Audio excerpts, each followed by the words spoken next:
Hit the button. Let's see what's up. Waiting. Don't sound confident. Hey, you know what it is? I just hate this little extra pause. You gotta see. Oh, there you go. It says now. There you go. All right. And we are. Oh, your mic just went crazy. My way went crazy? No, okay, there you go. You go. I'm back? You're back in the biz? Okay. Yeah. All right. And we are live. Welcome to the Iron Lords Podcast and the LordsOfGaming.net, episode number 137. And it's another glorious Sunday. We're back at the round table on the Lord's Day. I'm very excited about our special guest, and we've got Switch on the brink of history, HorizonZeroDawn, the PC, Xbox Lockheart, and the Crown Your Lord segment Game Awards returns to discuss. So we're going to get right into it. I want to introduce a Lord whose content was first introduced to me by Lord Flannel after PAX East 2019. Not only is this Lord one of our bright stars within the Nintendo community, but is easily one of the most concise game reviewers, along with being a truly passionate multi-platform gamer. Introducing the creator and host of TheFlannelFox and Cigar Noob YouTube channels. The working dad with by far the longest commute, and still the de facto leader of switchers everywhere. New Jersey's finest, and making his debut into the realm of the Lords. My man, Tim Swernick, a.k.a. TheFlannelFox. How you doing, sir? Very good, very good. Damn, what an intro. You're in the realm of the Lords, man. You are Lord at what you do. It's only right we show you the proper respect here at the round table. How you doing, man?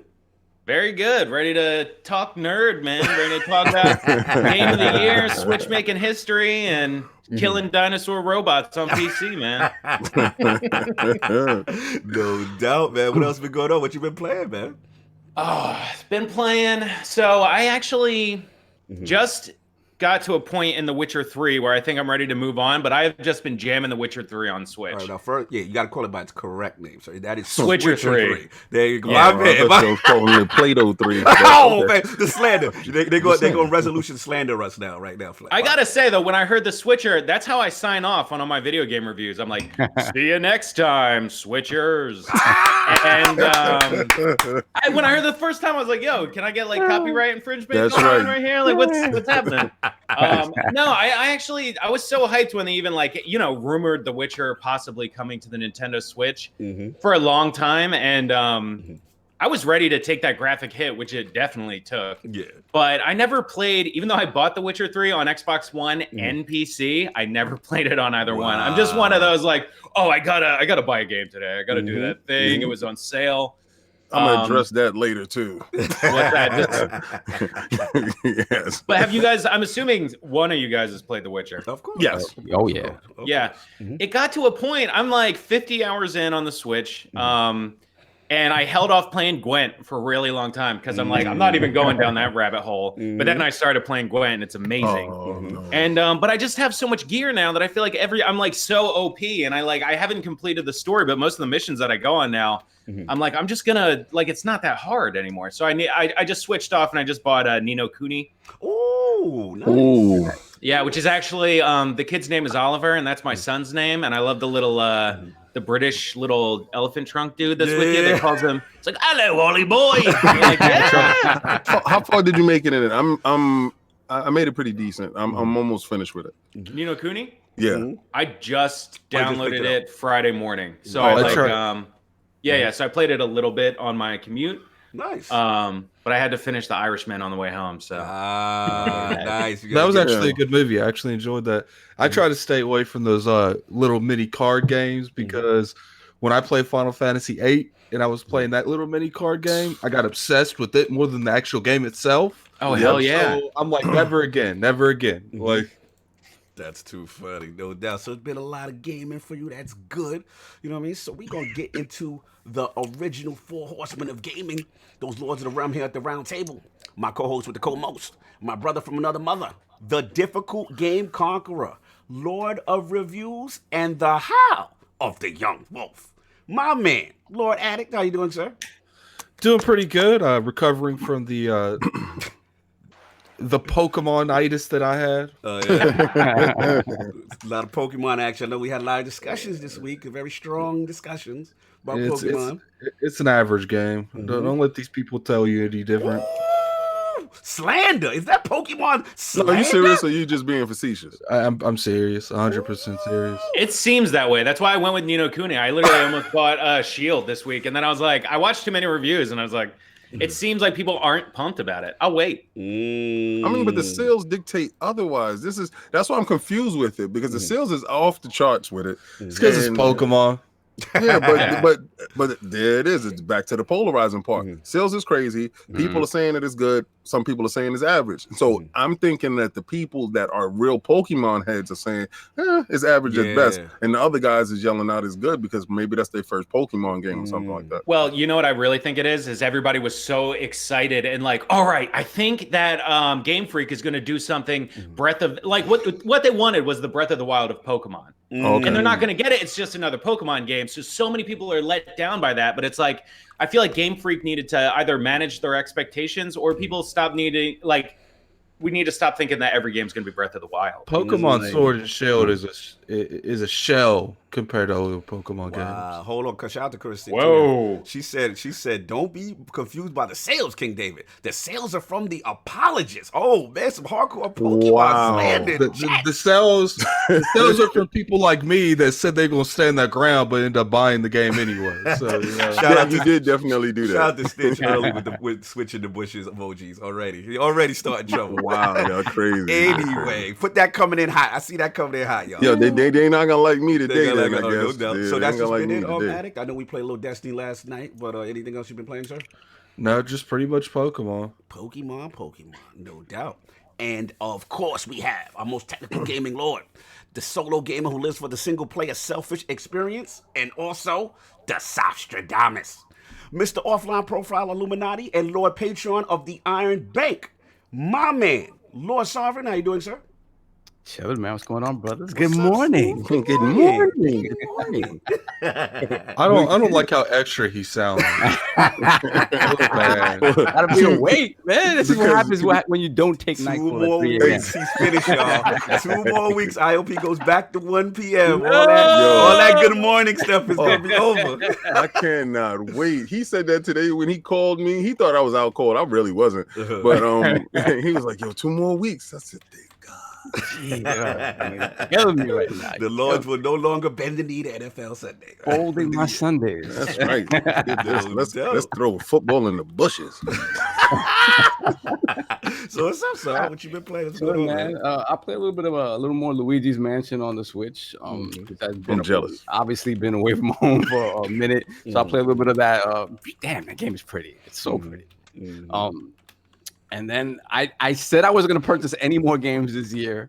And then one game that I've had my eyes on that I didn't want to pay $50 for, and I'm sorry, but I just didn't. A Plague Tale: Innocence. There was a lot of talk about that game early in the year. Yeah. Good things. It was 50. I was like, I don't know. And it looks the like funny thing is Kid Smooth got a review copy for it, so I didn't even pay for that. Oh, really? Yo, that game is pretty cool, man. I'm really liking it. I've only played maybe like an hour or so, but it's a pretty game. That's one of the visually impressive games that came out this year. Yeah, I see that. Yeah, I got a chance to see it. Shout out to Sam Tolbert, I believe. Isn't that Focus Home Home Interactive? Yes, I don't know the developer. Yeah, they had a showcase. We got a chance to see it. I got the chance to see it early. And I was like, yeah, this thing looks like it has. That's the one with the boy and the girl. And it's like rats and all that crazy stuff. Yeah, it looked promising. It's kind of nuts. And the narrative seems really, really cool. So and it doesn't seem like it's a super long game either. So hopefully it'll be one of the games that I actually get to finish. So that's pretty much it. I want to shout out this game. This is hilarious. I was on N4G, and I ran upon this headline that said, "I am Jesus Christ." What? The game is on Steam now, or it's coming soon. It is called "I Am Jesus Christ." You know what's funny? It is a first-person realistic. Wait, hold on. They in the biblical. They going all the way with it. I'm not messing with you. It is a Messiah simulator. Yo, hold on. You know what's funny? I think I seen images of it because shout out to Seamus Blackley. I Right. was on his Twitter feed. He's the OG Xbox creator, and I saw some like religious game, and I'm like, and he was like, these characters are looking very Wisconsinian or something like that. I was like, Wisconsinly is the word he used. You know what I'm saying? Because he's like trying to say that people of that period don't supposedly look like that. So it was funny. That's the game. Hilarious. Wow, dude. I mean, I'm not even gonna touch that. I'm gonna leave leave it alone, King. I'm gonna leave that straight alone. I'm not even gonna touch that. That's so it's the Messiah bait. Simulator King. That's it's bait the right there. Truly Crown Your Lord game. Bro, they have a scene where he is. I gotta look it up. He is on the cross. All right, let's go. There it is. Give me my intro. Sponsorships out. Give me my intro. That's it. That's He's too done, much right there. We are moving on. Moving on from this man this morning. Salute. So that's all you've been watching is the Messiah game. This guy here today, boy, he's full of energy. No doubt, Saul in the building. And of course, we have the Incredible Hulk of this, aka the XS Gamer. Ooh. The Lord of Combat Sports. Why can't I say sports? Sports. King of the statues, who demands nothing less than that premium experience, and is the leader of the Fraud Alert movement. Ooh. Beloved Lord King. How you doing, sir? Oh, you guys know exactly how I'm doing today. Woo. You know exactly. Listen, I try to keep y'all as in tune, down with what I was doing yesterday as much as possible, so y'all can see the fight at all times. I was giving you round by round. I didn't want to, actually spoil a fight for you. You can go look at highlights or go subscribe to The Zone for you frauds. But if you wasn't able to do so, I was just showing you round by round. A lot of people didn't like the fact that Anthony Joshua came in a little bit leaner. I love the fact that he came in a little bit leaner. I love the fact that he went in there to avenge his loss. He was embarrassed, people. When you have won at such a level that he has won, that's Olympic gold, and all the way through, he has been winning championships. He's not my favorite heavyweight. Don't get that, construed by anything. My thing is Deontay Wilder is the true heavyweight king. But the facts. But I'm gonna say this man is highly accomplished, and in our first fight, he felt disinterested because the person he was supposed to fight, Big Baby Miller, which I thought would have beat him, tested positive for 3 banned substances. Yeah, 3 different banned substances that are totally egregious. That boy was out here. Like he was taking testosterone with a booster of estrogen or some of the stuff. He was just out of control with. You got to balance out the testosterone. Exactly. Yeah, that's what I'm saying. Like this guy was trying to balance everything. He was juggling. He was juggling drugs. So you got Andy Ruiz. So druggling. He was druggling. That's jokes out the watch. I like that. He was druggling. So we got Andy Ruiz. Andy Ruiz was 8 weeks off of a fight that he previously had, right? So he was begging for the fight, and they gave it to him. Now, this leads me to believe the only reason why Andy Ruiz came in the shape that he was in and ready because he already previously just had a fight. This leads us to believe because he came in 283 pounds. Woo! Now, when I say that he was disgusting, I'm not saying that his shape, I'm not body shaming the man. I'm not saying that. I'm talking about as a profession. As a professional boxer, you're supposed to take your profession and you're supposed to really, if this is how you feed your family, then sir, they're going to go hungry because you didn't sit there and say, you know what, I believe in myself. I'm here. I want to win.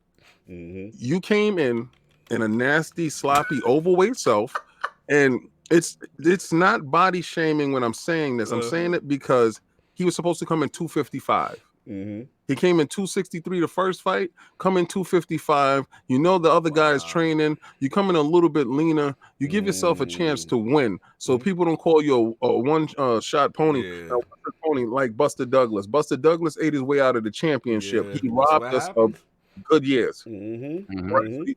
They showed a cutaway, a picture of a video of all the people in his house, all these new family members, all these new people out of the woodwork once you have some money. And that changes your perspective of things. You was losing for so long. Now that you got the win, you don't know how to hold on to the win. AJ knew how to get back to the win.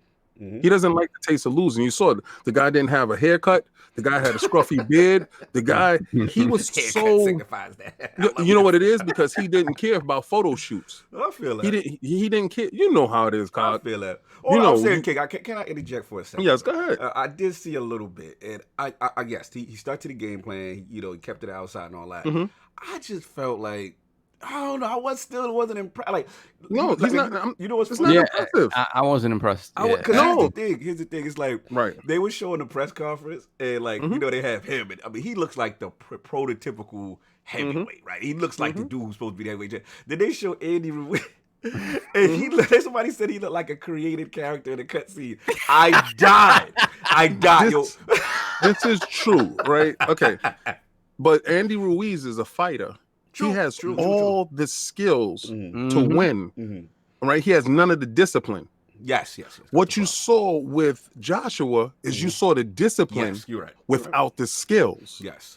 Right? So he's tall. He's a statuistic man. Yeah. He's tall. He's 6'6". He has a reach. He has the right hand. All you got to do is stay the hell out of the way of the next guy. Use your reach and win. That's all he did. That's what you got to do. Yeah, he started the gameplay. Shout out to Baltimore. He said, shout out to Ruiz trying to get the bag for a third fight.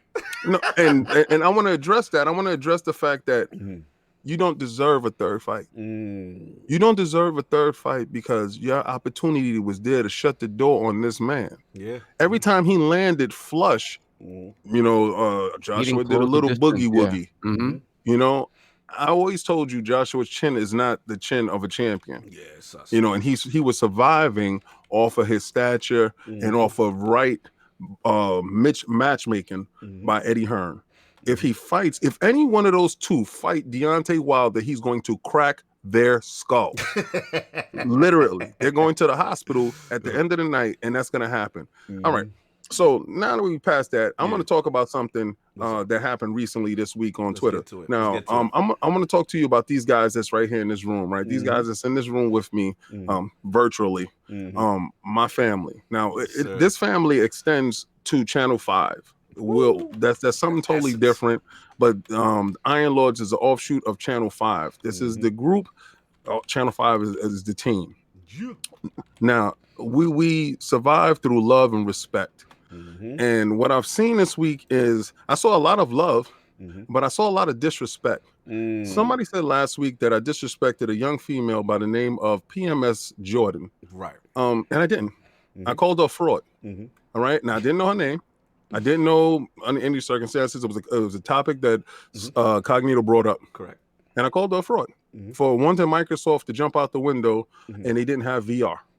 Right? And they needed VR. They didn't need VR now. So my comments on that was of such. It's not my job to go and search somebody out and research them. You only research prey. Okay? He's not prey. Done. So she posted on Twitter, no, before you call somebody a fraud, do some research on me. Right. And she posted her stats. Right. She showed her VR. So me and her bonded off the fact that I'm a VR dude too. And I did that. And we talk back and forth. We follow each other. It's mutual respect. I saw people saying that it was disrespect. There was no disrespect there. She didn't feel it as disrespect. I said definitely respect on everything that you have and how you support. She wants her console of choice to have VR. Yes. Me too. Not at this point in time because it's not necessary in Microsoft's plan. They scraped and they scratched to get back to respectability. They got back to the big boy table. Want it, but just not necessarily the priority right now. We feel like the priority right now should be first party. We're gonna get that. Yeah. I don't want it. Just pointing that out. I know you don't like VR. And we have video of Addict doing VR, and it's the greatest video in the world. And y'all guys gonna see that. Yes. All right. So in the atrium, you had Portal Rock. Yes. Now I got to give you one caveat. Then I think it was the night before I was talking to Cognito about Portal Rock and about linking up with him and having him come out with us, while we in California or whatever, having a drink with the guy, talking to the guy, because I actually respect the guy. Right. And then I've been on a show with him before, and we are very cordial with each other. There's absolutely no problem. People really think people be having beef. I don't know, this is, plastic. So he made a comment on her topic.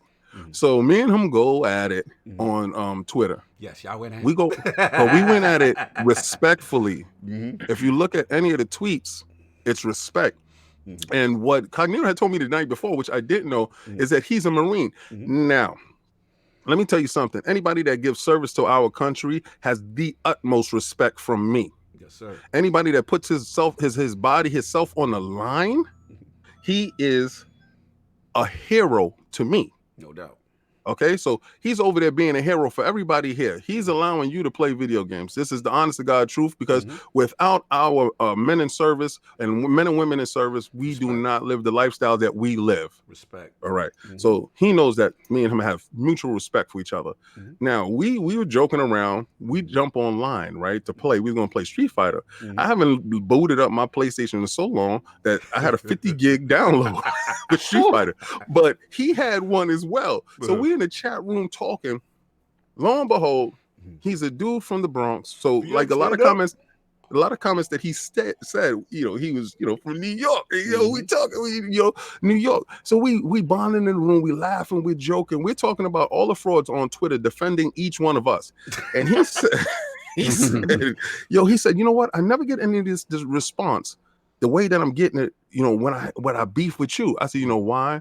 We are the vocal minority for our majority, right? So we are the ones that's taking the hit first, So Christopher Hart jumps in, and Christopher Hart's like, y'all know each other? Yeah, kinda, but it's respect. That's what it is. What some guys did, and what I saw you guys doing is, I don't care how you feel about somebody on Twitter. Engage with them respectfully, especially if you follow me. If you follow me, do not curse at this man. Do not call this man outside his name. I saw a lot of you guys disrespecting women.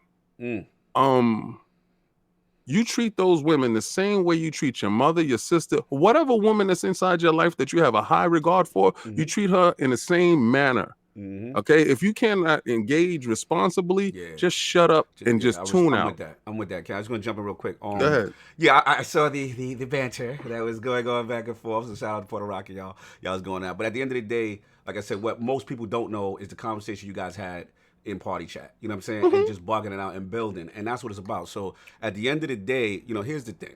You know what I'm saying?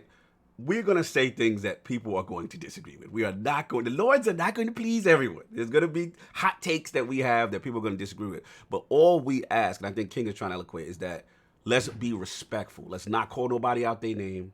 Let's not do anything that you wouldn't do in the physical presence of that person. You know what I'm saying? Because, again, we're not into the keyboard stuff. The Lords are outside in these shows. We go to these events, you know what I'm saying? And we're very respectful. That's all we ask. You can disagree. You can say, Cog, I don't believe anything you're saying. That's BS. You know what I'm saying? All good. You know what I'm saying? But again, once it's calling somebody out their name with disrespect, we can't play that. So yeah, we have to remove you from the premises. Exactly. In the bush. In the bush. That's I know King. I know we gotta wrap. But we gotta move on. Yeah. But for all you guys that don't think I play Switch, guess who got they Switch with them today? Woo! Let's get it. No doubt. And of course, we have the Lord of the Cooperative Experience and the gaming ninja himself, the Shinobi, LordCognito, spreading that realness in the realm of the IOP, not telling you what you want to hear, but what you need to hear. For me, it's been a lot of the Outer Worlds, man. Been really getting into it. Shout out to Pravanti. I love that character, man. She's one of my favorite NPCs in the Outer Worlds, man. Love that. I was upset. I wanted to date her. Yeah, like we know her situation. You know what I'm saying? But yeah, man. So that's what it is. But I've been doing that. Shimu, shout out to Attic. We got a little Destiny on. We prepping for Season of Dawn and Osiris and Saint 14 coming back. And I was pissed off with that, man. Come on, man. You not feeling it? Come on, man. Come on, man. Stop bringing back dead characters. Oh, man. Let them die, man. Let them die. Man. Wow. That really, come on, build new characters. Let them die. I'm done. Anyway, shout out to Def Crips. You know what I'm saying? And a little switch action. I picked up. I didn't get a chance to play it though, but I picked up the Narcos on sale. No. Yeah, bro. First of all, it's the Netflix series, which I love. You know what I'm saying? And it's XCOM style. I was like, oh man, they got me. They got me. Oh. So they gonna get that $20 for that Black Friday sale. So that's what I did. But yeah, man, that's been pretty much it for me. But now that we gotten all the particulars out the way and what the Lords have been playing, I want to start with Lord Flannel Fox, his video game system history, his journey to Twitch and YouTube, and of course what led him to creating the amazing Flannel Fox YouTube channel. So, Lord Fox, let's start from the beginning. What were some of the first video game systems you had, and what got you into gaming? Oh, first video game system was the NES, and I'm trying to Super Mario Brothers. Oh, the original NES. Oh, okay. Now the Duck Hunt one combo, the Rob one, the plane. I didn't have the combo. I had Super Mario Brothers 2. Woo. I had Teenage Mutant Ninja Turtles, which I barely remember. I did get. Was it? It was single. I was mad. That's what I knew at a young age, that a lot of those consoles couldn't do arcade. Oh yeah, no, that was a mess. And then I mean, I had a Game Boy, which I'm a huge handheld gaming fan. Even right now, the Switch is my favorite console because you can just play it anywhere. Yes. You know what I'm saying? Like I bought a gaming PC thinking like, all right, I'm gonna take this on the train. That's why I bought The Witcher 3. And then I'm sitting there on the train with a laptop that's running hot on my lap. And an Xbox controller. Like this works, but I look like I'm the worst. The guy next to me hates my guts. You know what I'm saying? Like, but no, I had the original NES. I had the Game Boy. The biggest impact on me as a kid, as a gamer, was probably the N64. And I got it like a week before my birthday, and I was like so excited to play the Ocarina of Time. So I lied to my mom. I was young at the time, and I was like, "Mom, I have no homework tonight. I can play N64 all night." So I woke up the next morning at 5 a.m. to do my history homework, and she opens the door to see if I'm awake. And she caught me in a lie. And I got grounded for a week. So I just had the N64 sitting there looking at me, and I couldn't touch it. Man. I was like, Mom, this is so... I was like not even 10. Like, pain.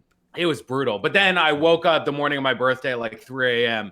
and just played Ocarina of Time. Oh my God, that game was amazing. No doubt. What else? But then, I had the Game Boy for a while, Game Boy Color, fell in love with Pokemon, and then grew up, college. I had no gaming systems during college because I needed to do college. If I had that in my dorm, I would just feel like not doing my projects. And then I came back to Xbox 360 with Mass Effect 2 and Call of Duty Modern Warfare 4. And I was like, damn. Like, I got so hooked on Modern Warfare 4. That's the Respawn joint right there. I remember that. Woo! Classic. Was it? That's original. And I mean, it was when they were Infinity Ward, from my understanding. That one. Okay. Yeah. So that was their birth before they had the beef with Activision and then separated. And then Vincent Pell and those guys created Respawn years later. Gotcha. But the classic, the one that you like, that's the one I like. And those are like my favorite Call of Duties. Those are made by those guys who the original. They were Infinity Ward, which is now the original. Gotcha. After that, I did love Black Ops though. I really liked Black Ops because it was so arcadey and it was awesome. Like gun game on Black Ops was my jam for like the longest time. Yes, sir. But so graduate college, moved up to Brooklyn, lived in Brooklyn for like 7 years.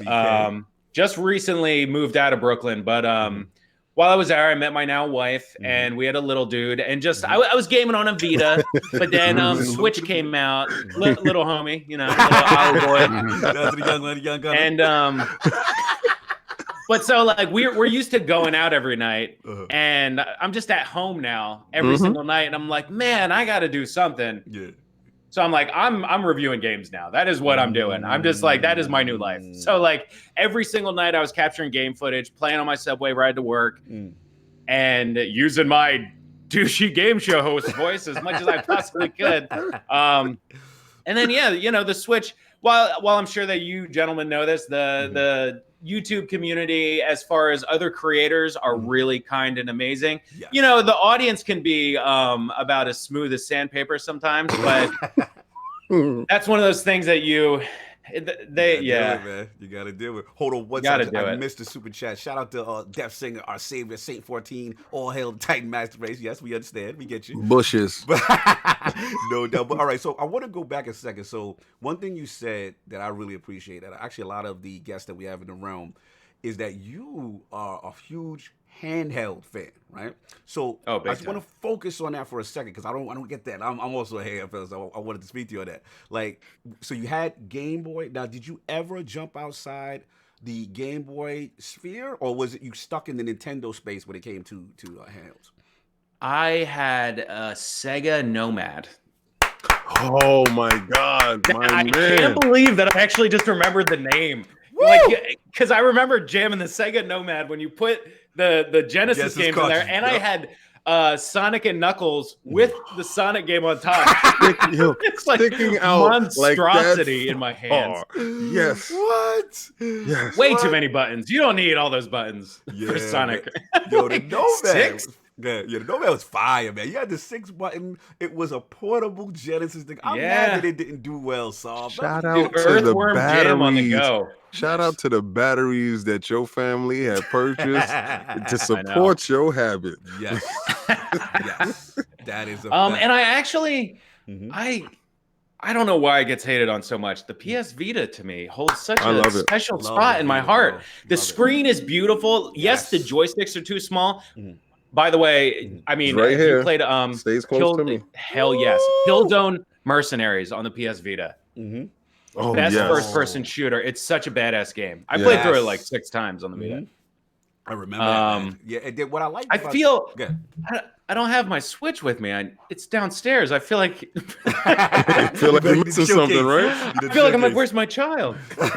Sorry, you were about to say something. No, I was just gonna say about the Vita, man. Just like I absolutely before the Switch, like that was one of my favorite handhelds. Just the form factor. And then the Vita still has features that the Switch don't even have, which is like party chat. Remember, across games and the trophy system integrated with the PSN and stuff like that. And it was so ahead of time. That screen, that LED, was it OLED or LED? So yeah, it was OLED. Yeah, it was like OLED back then. It was fantastic, man. It had all my beautiful. Games. Oh, beautiful hand. I had a lot of little in the corner games too. Was it Metal Gear Acid and some other stuff. They just couldn't penetrate the market like Nintendo. Pause. I know that, but they had so many indies on there. Like that's where I played Super Meat Boy. That's where I played Fez. That's where I played what's the roguelike with the platformer where you're at? Rogue Legacy. Yeah. Like so many games. That's where I got introduced to The Binding of Isaac. Shout out to Courtesy. Oh, we're gonna get to that. I'm getting that game. We're gonna get to that. Shout out to Courtesy. Dude, you have to. It's so good. Oh, that's right. The Vita had 3G, but it wasn't like some weird program, King. It was a separate SKU. Like you had to buy it with the 3G, and it was not. I was upset. I was upset that was the only one that was available. And I had to purchase that if I wanted to get my Vita on, and that thing was like $400 or $500. I was mad as hell. I remember going in the store. I said, "So when are you going to get the other ones?" They didn't tell us about the allotment. All we have is one right here. If you want the one right here, I can give it to you. I think I know that guy.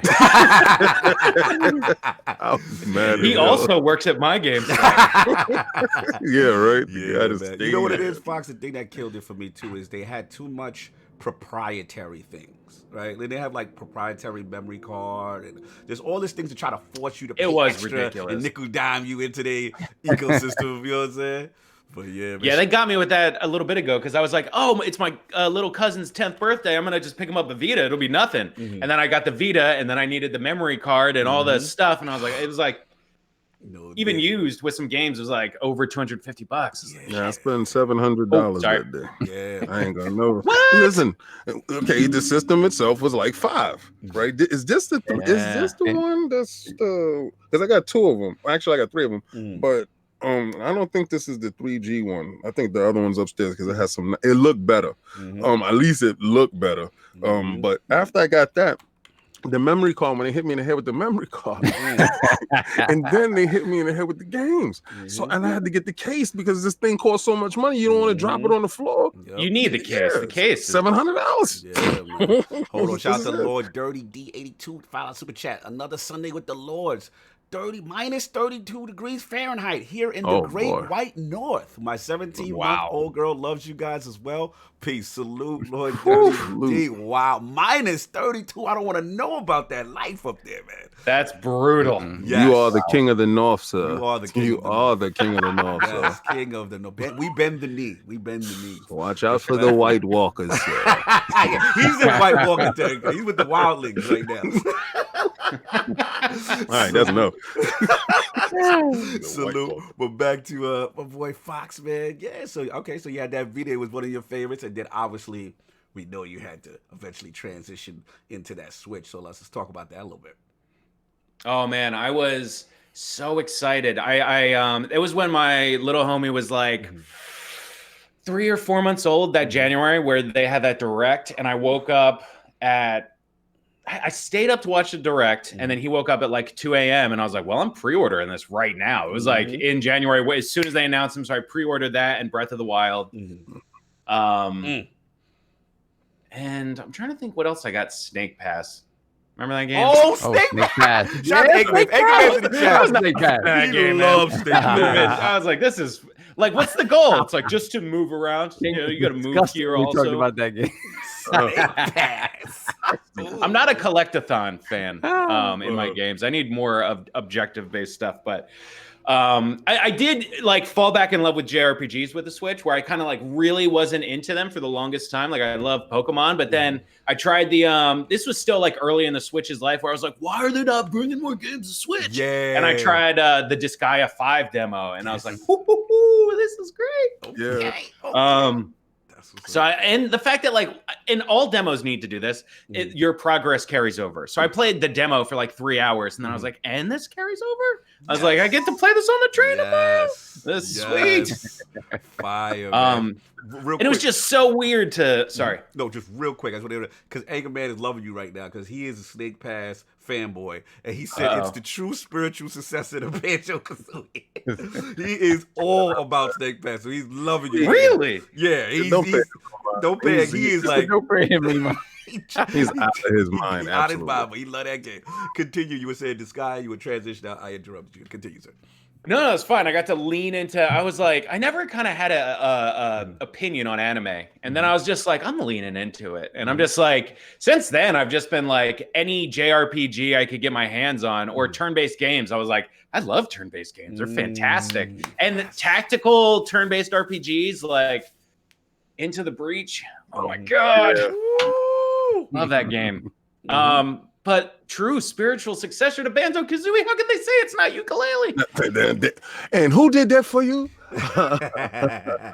Phil Dominus Maximus Spencer, sir. I woke up and I got my ukulele on, because I saw it when it was in Kickstarter, and I really looked at it and I said, man, I really want to play that game, but I'm not gonna give them that money. I really like that company, but I'm not gonna pay that money. And then it came out and I didn't pay that money. But guess what? Game Pass. Shout out to Lord Zero in the chat, one of the original lords. He said, what about ukulele? We gonna act like that didn't exist, Anchor? And then he said, thank you, King. No ukulele love at it? Oh, not really. I gotta say, that 3D camera sucks, though. Yeah, it's the worst. It is the worst. I was trying to play that on the train. I was like, am I getting a headache right now? Just repeat that statement. The 3D camera on a platformer sucks. So, yeah, it's pretty brutal, because you can have to go download in it anymore. Yeah. I think that's probably like one of the worst ones. It's so egregious. Like, why didn't they use the Mario camera? I didn't understand it. It's very intuitive that you're able to move the camera around, and it always puts you in the best position. The Mario 64 camera, I thought. But this one, it was just so rudimentary. Like, it's always behind something. And I'm just like, I got to twist my character around to fix it. But I'm glad I'm not the only one. Even on 3DS, they had that 3D Mario 3D World. And that was like fantastic. I'm like, that's 3DS. Hold on. Shout out to Curtis Titty. She said, now hold on, Flannel Fox. If you hooked on RPGs, I hope you brought that Octopath Traveler. I played about 16 hours of Octopath Traveler, and then I was like, I don't care what happens to any of these characters, except for the hooker. I was like, what's going on with that? You want to know what was going on with that? Yeah, because that story, like, you had some stories that were like, she's trying to avenge her father's death. Yeah. And then other ones that are like, he's a priest who doesn't know what he's doing with his life. I'm like, we're really varying interest here, but like, I'm not gonna, I got to the grinding point and I was like, I'm moving on. Look, as much as I hate to say this, Bravery Default's a way better game than Brave Default's good than Octopath Traveler. Wow. I mean, the art style was great, but I feel like most people, it's like, yeah, you know, we got to Act 2, and that's where we stopped. You know what it kind of reminded me of? The Wild Arms game, where one of them you spend like the first 3 or 4 hours speaking about them individually, and then you do the story with them all together. Yeah. So, Attic, you want to get that super chat, sir? Yeah, sure. We got a $2 super chat from Death Singer. Speaking of anime RPGs, I'm hooked on FF14. I had to stay away from that because I felt myself getting too addicted. So I'd uninstall that. No doubt. But back with the Fox, man. So the JRPGs opens you up, man. And you just kept on the turn base. You just kept going. And then I was like so hungry at that time because I was like, I'm just, you know, working towards 100 subscribers, 1,000 subscribers. I was like, I'm gonna review any game that I can get my hands on, and I played so many indie games that now I'm just like, God, that was brutal. So that's actually a perfect transition because that's what I was gonna go into. Obviously, your channel, you know what I'm saying, the YouTube journey and stuff like that. And one thing I noticed is like your reviews are extremely meticulous, extremely well done, and very concise. And I did like your style with that. So I just want to get into that. So again, I've heard about the legendary commute. So is that like the origin of the channel? Because I got all this time to play games, so let me just review them. Like, how did you say, let me get into YouTube? I want to do this thing. I mean, legit, my real thing was like, I would love to work at IGN if I could work it out. That's why I do my reviews. Like, I don't do your typical, like, now we're going to talk about audio. Now we're going to talk about the graphics. Because some games I'm like, the audio is not worth talking about. I'm going to talk about what I want to talk about with this game. And that's what I like about IGN style reviews. You pick an opinion and you talk about the things that matter. And I've been watching reviews for, like, there are some times that I'll watch a review 10 times for a game that I'm never going to buy. I just think it's a really good review. And I'm like, I just love everything that goes into a well-edited, well-written review. Also, once you do it a couple times, you just get into the ritual of it. And I went to school for animation. I can video edit. I'm a designer now, and I can... anything on the computer graphic-wise, I was like, I know I can do that. Nice. And I got a really good deal where I got a blue snowball and an Elgato for $60 on Craigslist. Fire. Yeah, it was awesome. So I was like, yeah, let's give it a go. And it was just so addictive. Until you go to pick it up and he takes your kidney. Well, you can still do reviews with one kidney, my friend. I like this guy. I like Fox. Fox is hilarious. I do sit a little goofy, but got that Elgato. Oh my God, I like this guy. Let's go. But yeah, and you know, I've had moments in my life where I moved out of Brooklyn and I bought a home and I took like a little pause on the reviews and I actually, not to get too serious, but I am an alcoholic and I quit drinking last April, and it's been like a journey kind of discovering myself again. So I'm kind of pumping the brakes on the channel to get my stress in order. And that's kind of when I started my cigar which I was going to transition YouTube channel. Because I was like, I need something I can do with my friends instead of like going, because all my friends drink and I'm like, I need something. So I was like, well, I'm going to try smoking a cigar and see what that's all about. So honestly, I've been... the Cigar Noob channel was born, which I saw. Yeah, Cigar Noob. And I have a little Instagram. I'm pretty into my Instagram right now with Cigar Noob with 2 zeros. And there's just... It's funny, too, because people that I follow that do pipe and cigar content also play games. It's just like a nerd thing because there's so much to learn about. Right. But started smoking cigars, and I started smoking about a month ago pipe. And it's amazing. Super into that. I just insulated my little smoke shed in my backyard, but I just zone out and listen to video game podcasts in my shed and smoke a pipe. And really, it's like my meditation. That's your zen. That's your zen. Yeah, it takes like an hour and a half to smoke a pipe. So by the time you're done, you're just like, I am centered, bro. All right. And you got your video game podcast. What are your podcasts of choice, sir?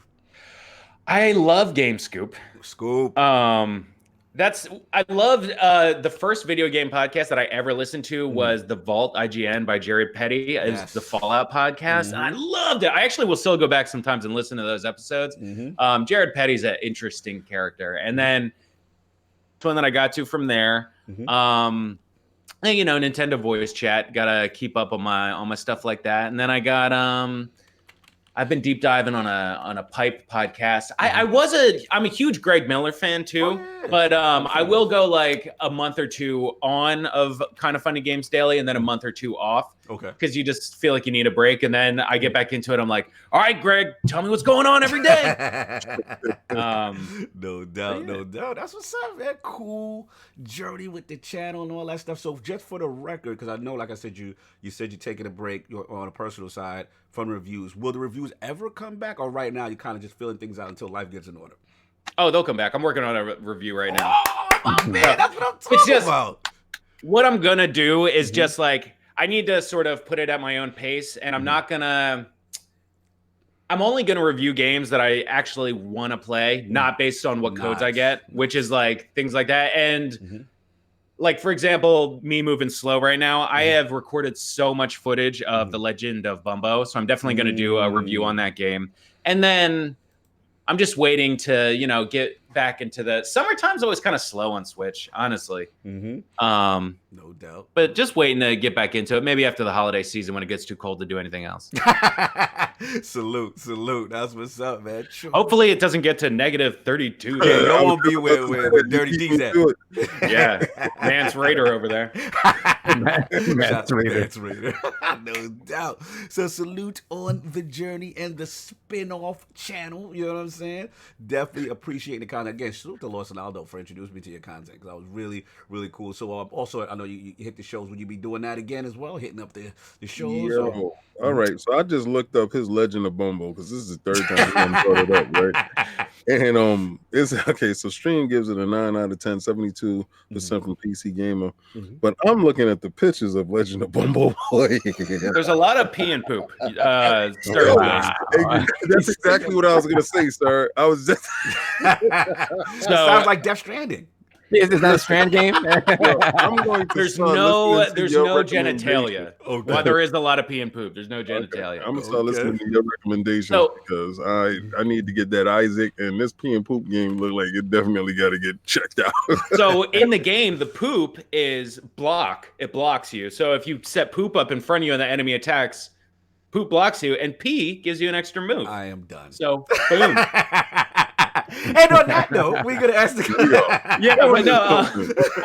believe you brought up the shows. I made the biggest mistake last year to not apply for a content creator pass, because I was like, it's got to be like 50K subs or something like that. And I think at the time I was like 3.5K subs, and I was like, I got there and I saw guys with content creator passes that had like a K subs, and I was like, I could have the yellow pass and I could go backstage. The VIP, brother, it's different. I super dropped the ball on that one. So this year for PAX East, as soon as it gets available, I'm gonna submit for that. And I got a pass for PAX Unplugged. It's available. Oh, is it? Yes, it's available now. Coming in hot. I'll put the coming in hot in the chat, man. Yeah, it's available. So go check that out, brother. Pause us. No, I'm just kidding. We'll see you there. I have like Boston is my favorite city. I just love that place. Crab legs and cities by the water. So that's what it is. And King, you'll be able to still eat crab legs because you're still eating shellfish. So we will definitely get there. I got a nice little pub that's over there that gives you a bib when he brings out the lobster and the crab legs, so you ain't gonna mess your stuff up. So, I gotta say, I go bib free because I'm a pro at the crab legs over here. You see this beard? Nah, I got crabs coming out the beard. Not going down. I got a real good little method. Okay. You know, I always get the full lump. Okay. You know what I'm saying? I gotta watch you. I don't ever have to use the little hook, John. That man's a professional. We gonna have a good time. We had a lot of crabs in my past. So we already gonna see that. We gonna. Oh, don't you say that, Fox? You cannot be saying that. Hey, you went there. I was talking about the food. Yeah. Moving along. We'll be seeing you at PAX East for sure, bugging out. But moving along, I gotta ask you the question that we ask all the guests in the round. You know. Now, here's the deal. I already know what one of these is going to be. I'm going to ask your top 5 video games or franchises of all time. Ooh. Okay. Anyone? Well, yeah, you know one. No, already know. Let's go. The Binding of Isaac, number 1. Binding of Isaac. Franchises, Assassin's Creed. I skipped college the day when the first one came out and loved playing it. I love how it's evolved. Assassin's Creed Odyssey is fantastic. Obviously Zelda. I got to go Zelda. Woo! It's super impactful to me. I got to slow you on Zelda. We have to ask a very controversial question in reference to Zelda here. It's very contentious here in the realm. Now, if you had to rank Zelda, you know, you have, which Zelda is the best? Which Zelda is the best Zelda of all time to you? Undisputedly, Breath of the Wild. Mop it! Fox! Mop it! Let's go! That's what I'm talking about. I got to hear everybody's sides on this one because I just love these controversies. Well, since you agree with me, I go first. So they're coming in hot. That's right, Antonio. That's right, Antonio Alicia put the coming in hot right now. Zelda Breath of the Wild is coming in hot. So here's the deal. Again, for me personally, you know what I'm saying? What's the worst? Wait. It's my moment right now. You gotta wait. It's my moment. It's me and Fox bonding session right now. So you gotta chill. So here's the thing. Like for me, the 3D transition, right? Them actually evolving, right? And then you couple that with to launch a console with that level of quality of game. You know what I'm saying? Fox, do you remember? Shut up, King. Do you remember? Fox, do you remember that trailer for Breath of the Wild at E3? Do you remember what it did to you? How you felt? Talk to me.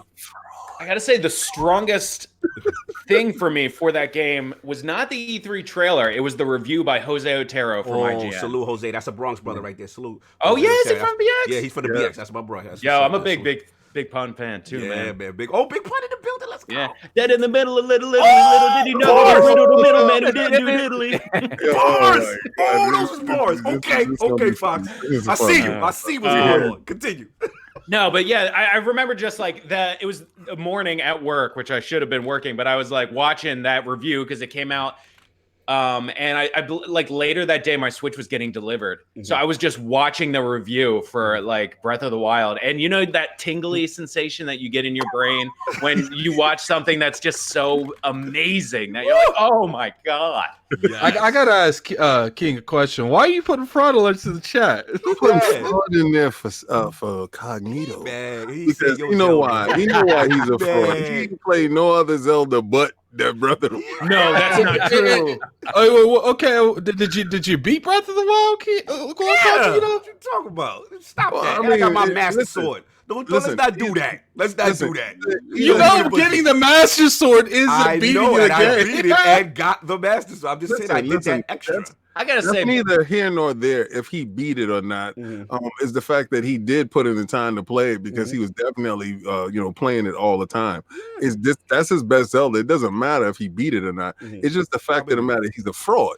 So, wait, why is he a fraud? Because this is the only Zelda that he's ever played. No, this is it. I played a lot of Zeldas. They just mad I don't like day Zeldas. I did not cop their Zeldas. That's all this is. I can't recall the Zelda that he's played. I really can't recall it. I'm just gonna say. Anyway, so I've done I have my red. I've had my fun. Now let me go to their Zeldas, those other minuscule Zeldas. They want to hear about their Zeldas. Those other peons. Let's hear their Zeldas. Let's talk to them, King and Addict, about those other things Zeldas you like. Addict, you want to go first? Addict, you want to go? What is the Zelda? No, just say your Zelda and shut up. Don't go into what is the worst Zelda. We gotta hear Zelda. Hold on, no, we gotta hear the Fox's. Fox, what is the Zelda that you don't like the least? That you don't like? That I don't like. What's the worst? You like the least? I think that's the same question as what's your favorite that you don't like the least. Yeah, okay. That is the same question. Look. What's my least favorite Zelda? What's your least favorite Zelda? Man, this is hard. Honestly, Well, I didn't play this, but I bet it would be Skyward Sword. He's gonna keep No, he putting said he the didn't play bushes. it. Put So the you can't- bushes for I King. didn't play it. I didn't play it. Listen, he doesn't have an opinion on it because he didn't play it. Yeah, Nah, I just heard bushes. so much about King it. is in the bushes. Listen, the one that Bushes, you've y'all. played, which is your least favorite? The one that you've played. Probably, honestly, Link's Awakening. And that's not a bad thing. We're talking about like, out of all the supermodels, which one is the ugliest? I'm like, they're all hot. Like, you know what I'm saying? They're all dimes. But like, Yes, chat. Don't King in the So- bushes. So I just can't want throw to me in point the out. bag. I just hold on. Wow. I just want to point out. Yes. I just want to point out that Peasants the Flannel Fox. He's comparing all these supermodels, but he didn't even talk to the this is Skyward what I'm Sword saying is supermodel. bad. He didn't even go there and have the I haven't conversation seen with this him. in a minute, These but- bushes are glorious for King. Thank you. This sword alert right here because he wants a man to give an opinion on something he's never played. That's what you doing? That's how we rolling with it? Zelda that he did play, he said the worst one was the one Addict likes. Tell him so. Tell him so. But the funny thing is the fact that he would even like gander a thought that I didn't play this, but I'm assuming is the worst. no. I've heard. He didn't even I've heard purchase years yours, from though. so much rumor on podcasts that Skyward Sword is. Yeah. So it's a rumor. Yeah. Listen, But that's my thing. You know, that's the only one that I've heard was bad, and all the other ones that I've played, Say I've that liked. again. Say that. Repeat that. the curve was bad, but I can guarantee you this. If he plays that game before we get the packs, he's gonna give me a handshake and say, "You know what? My little homie loves that game." If he plays that game before you go to PAX, he's gonna be like, "Man, King made me waste so much time." Whatever game that you like is whack. It's a good Wait, one. is that your Skyward Sword? Is no. your John? Skyward Sword is my best Zelda game for the simple fact that it's the only Zelda game that allowed you to actually wield the sword. Mhm. It was the only one that you That was could actually- Wii, right? Yeah, it was fun. It was Yeah. fun See, that's the only reason I never played it because I didn't have a Wii. Good. Oh, okay. Let me stop. And for those people that actually had a Wii, that actually got a chance to play the game, no one says after they played it. Once Dan Bush, I know plenty of people that say on. no trash after they play. I mean, everyone at IGN said. Well, you know what? What we can't do is we can't Look. If you would have two rooms of people that like the game and not like the game, it would be everyone in one room, and then you and that dude that was in the guest. You and that other guest would be in that room. It would be me Butchko, and Dan CEO Butchko. came in. Yeah, man, he came in. He said Skyward. He said Skyward. That was a moment. So let's go. All right. So Alec, did you get your Zelda off? Yeah, mine's Ocarina of Time. Okay. And Fox, how do you feel about Ocarina? Love it. It's nostalgic as hell. You know what I'm saying? Okay. It was just That such a Twilight Princess and like Majora's Mask are on the same level, but I do like Ocarina more. I need to play Majora's Mask. I haven't, and I know it's on 3DS. Link to the past. Yeah. No doubt. So Yeah. All right. So we got. Y'all just glossed over Sovereign. Just Because Oh, it's my Link to the past. Oh, my It's- bad, sir. that's the real answer is Link to the past. I mean, A And Link then Between Breath of the Worlds is fire too. Like, Yeah, that game's amazing. say it with your chest. Link to the past. The real answer. No doubt. All right. So we Look, got. all I have to say is the Zelda conversation's only going to go for you like one every 100 times. King. Listen, I don't care what you like. I like what I like. I don't care what No, Sleepy Goblin says, Fox, how you feel about Wind Waker? I love that game. Amazing. Fantastic. Never played Wind Waker, Oh, okay. but I would love to play it. Zeldas are the only games that I don't care how many times Nintendo remakes. I'm like, all right, let's get it. Let's Yeah. get it. I want it to come out on Switch. You know, Woo! can we get a Wind Waker HD remake? Yeah. Hell, I'll play Skyward It Sword. came on the Wii U. Yo, you know It came what? out on the Wii U. And if they did do What's a Wii U? Yeah, that's what I said too, because I ain't bad. if they do do a Skyward Sword on the Switch, it can actually work because you have the little nunchuck thingies. So Yeah. it definitely worked pretty good. No doubt. So we got Binding of Isaac, Assassin's Creed, Zelda franchise, right? Fallout. Ooh. Okay. Love Fallout. Fallout 4 was like the game that was like, Anchorman loves you. Anchorman loves you now. Oh my god. oh yeah. I liked you till you said I that, like man. that till you Just- said 4. Ugh. No, I liked him till you I said was with you Fallout until you 4. said 4. Ugh. I'm Oh, I with him on love the Fallout graphics. 4. Did you play 3? Did you play New Vegas? Yeah, I played 3 and I played a bit of New Vegas. But I didn't play enough that's why, of because them. you played a bit. No, let him Fallout finish. 4 Let is him good. finish. You know why? Fallout 4 is Because, good. and again, it's because at the time when I tried to play 3 and New Vegas, I was really into Call of Duties, and I jumped in there and I was like, man, these FPS mechanics feel so subpar, and I wasn't ready to appreciate them for what they were at that time. Okay. Again, this is a great opportunity for them to bring back on Switch. Yes. That's what I'm waiting to play the Outer Worlds on. When it comes out in 2020. Yes, sir. I've always said Fallout 4 is a good first-person RPG, like light RPG, but it's not a good Fallout game. Yeah, I mean, but it's the man's opinion. You gotta respect it, even though. I mean, but it's amazing. It's an amazing Skyrim game, then, or Elder Scrolls, and I guess that would have to be. No, that can't be my last one. You can't do 2 of the same game. You said they're the same game. One more. Oh, dude, Slay the Spire is like one of my favorite games. I don't know if it's all time, but let's just go with that. That's probably my game of the year for this year. Right, so you come back. I'm gonna hold you to it. You could always revise. That's a very unique list. It's a very unique list, man. Very unique list. Assassin's Creed was the first time we've heard Assassin's Creed. That's a very Kiss move. Stop being disrespectful. He said waiting to play Outer Worlds on the Switch. Why? Because I won't be able to enjoy it if I don't. Tell him about that commute, Fox. Yeah, man, 2.5 hours each way, South Jersey to New York City, man. I got a lot of time on that train. Kid, he Jersey, man. He going from mad far to the city. Let him ride. He can't bring his Xbox on the train. Bro, he has to work remotely. This is out of hand. Nah, I can't work remotely. I manage people. But I will say this, Fox, xCloud coming, so you might need to look into that xCloud for that ride. But we'll talk about that. Hey, I'm down if it works. No doubt. You already know. Spotty service on New Jersey Transit, though. Yeah, that's true. And you're moving. Yeah, that's true. Hell, New Jersey Transit in general is pretty spotty. Yeah, it's pretty spotty. No doubt. So it's a joke. We gonna move on. You know what I'm saying? Let's get into the show. Last week's polls results are in, and the people have spoken to the question with Phil Spencer's recent comments regarding VR. Would Project Scarlet be more of an appealing purchase to you if VR was more of an investment by Xbox? The winner of the three-way ILP poll with a commanding 71% of the vote is nobody is asking for VR. Focus on AAA bangers, please. Group. Coming in at second. Yeah, that was you, clearly.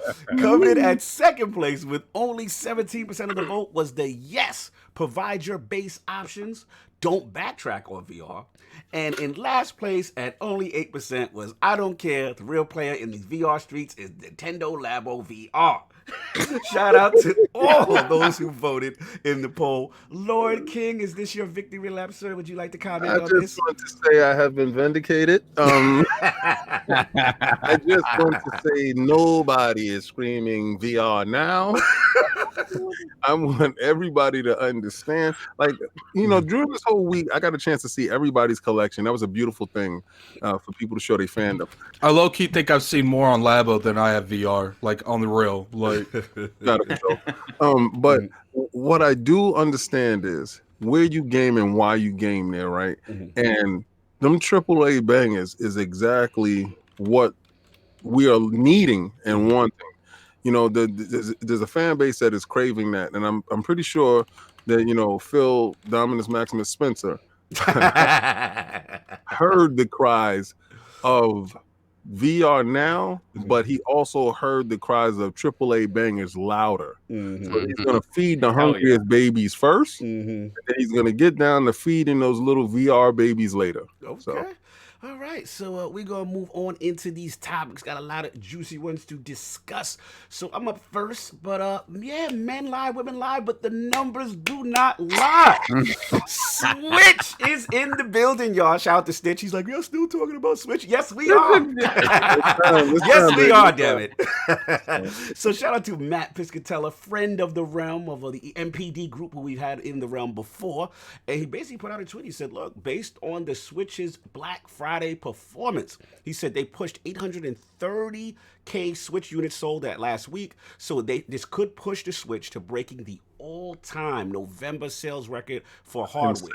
So, which is insane. So we're going to talk about that. And then shout out to Gamer Sutra. They said now the previous record holder is the Wii. They said according to the NPD group's data, 2.2, well, a little bit over 2 million Nintendo Wii consoles were sold during the 4-week tracking period ending in November of 2008. So no platform in history has ever sold as many systems in November as the Wii did that year. So right now, just based off of the 830K that was sold for the Switch for 1 week, y'all, in November. That was the Black Friday week. This record could be threatened. So I want to bring this to the realm. We got the Fox in the building with this news. You know what I'm saying? Like, do you think this could literally... First of all, do we think that Nintendo the Switch can break this record? That's the first question I'm going to give to you. And then, if it does break this record, Fox, is the Switch the GOAT Nintendo platform of all time? Let's get it.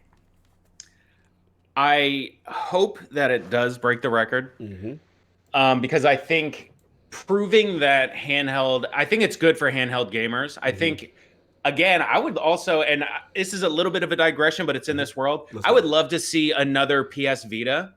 So if they see success from this, I mean, like, the Switch is a huge success, but I can't imagine that people at Sony are sitting there like, we want nothing to do with handheld gaming. You know what I mean? Like, it's making so much money. They got slaughtered. They don't want to. They don't want to go over out there. A statement. They're not gonna even. Jim Ryan said it. It won't be. It definitely won't be its own platform. But did you see the patent for those controllers? Did you see? I think you know what I would like for them to do. I think what it is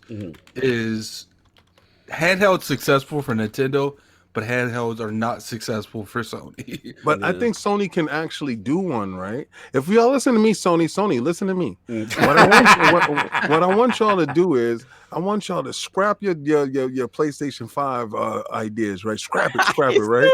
And I want y'all to put out something that looks just like the Switch, less powerful, 720 screen, whack controllers, and I want y'all to fall in the bucket. And this is your response for the base wedding VR for Xbox. That's right. I want y'all to fall for the banana pipe and the banana and the tailpipe. I want you to fall off the edge with that. Go do that. Please. Continue, Fox. So basically, you feel that you wanted to do. Go ahead. And then, as far as greatest of all time as it goes now, I think only time will tell. You know, because as of before that. I wouldn't even call the Wii the greatest Nintendo system of all time. I'd probably say it's the SNES because it's continued to hold up over so many years. But for me, absolutely. Okay. Ooh. You know what I mean? It's so good. Just like, and I would be curious with those numbers to see how many of them were like OG Switches compared to the Switch Lite. Because I'd be curious to see like, is Pokemon pushing the Switch Lite sales so people are doing that and only playing handheld? Because you know, taking a break from reviews, I really got to experience the Switch again with The Witcher 3, waking up in the morning before work, playing it on my television, and then getting to a good spot to where I can just jam on some Gwent on the train. And I was like, man, this is just having that simple thing. It's just so fantastic. So, yo, Fox, you are the epitome of the Nintendo Switch trailer commercial when it launched. The guy that had it in his house, and then he's like taking it, and then he's like going on the community. The only thing is, you better not be on the roof of the club. With party. You better not be that guy. You not be the guy at the basketball court also. I did break off the Joy-Cons at PAX East because I was like, all right, I'm talking to as many people as I can. I got like 500 business cards, so I'm handing them out to everybody. But I did break off the Joy-Cons and play Mario Kart with some random guy at Switch. It was just like the commercial, and it sucked. I was like, you need to play this in your hand. Like, I don't know. I hate playing with it. You could do the well, it was one Joy-Con turned sideways. Yeah, it's a little rough. It's a little rough. No doubt. All right. So that's where the Fox is. Let's bring it to the Switch-loving addict. Let's bring it in. Do you think, that the Switch could break this record of the Wii? And if it does, addict, is the Switch the GOAT Nintendo platform? Greatest of all time? I think it's going to break the way, and I think it's probably going to beat the PlayStation 2. So I think it's going to outsell the PS4 in its life cycle. Wow. Because I think when the PS5 comes out, its sales are going to drop dramatically, and Switch is still going to be there. So interesting. All right, interesting. Very bold statement here. I mean, one like 2 months last year. It's sold like double what the other platform sold. Like, Saul, can you get that super chat, sir? Hold on 1 second. Okay, super chat from Dizzy, $5 super chat. Thank you, sir. Got the Pokemon Switch Lite with sword. Tired of fighting my son for the Switch. Amen to that. No doubt, you are on to something, sir. All right, so I got you at that. Addict to Lord Soft Switch Brethren. Yes, sir. Do we do our victory lap? Like, what do we do right now? Like, what do we do? Listen, we called it, brother. We called it.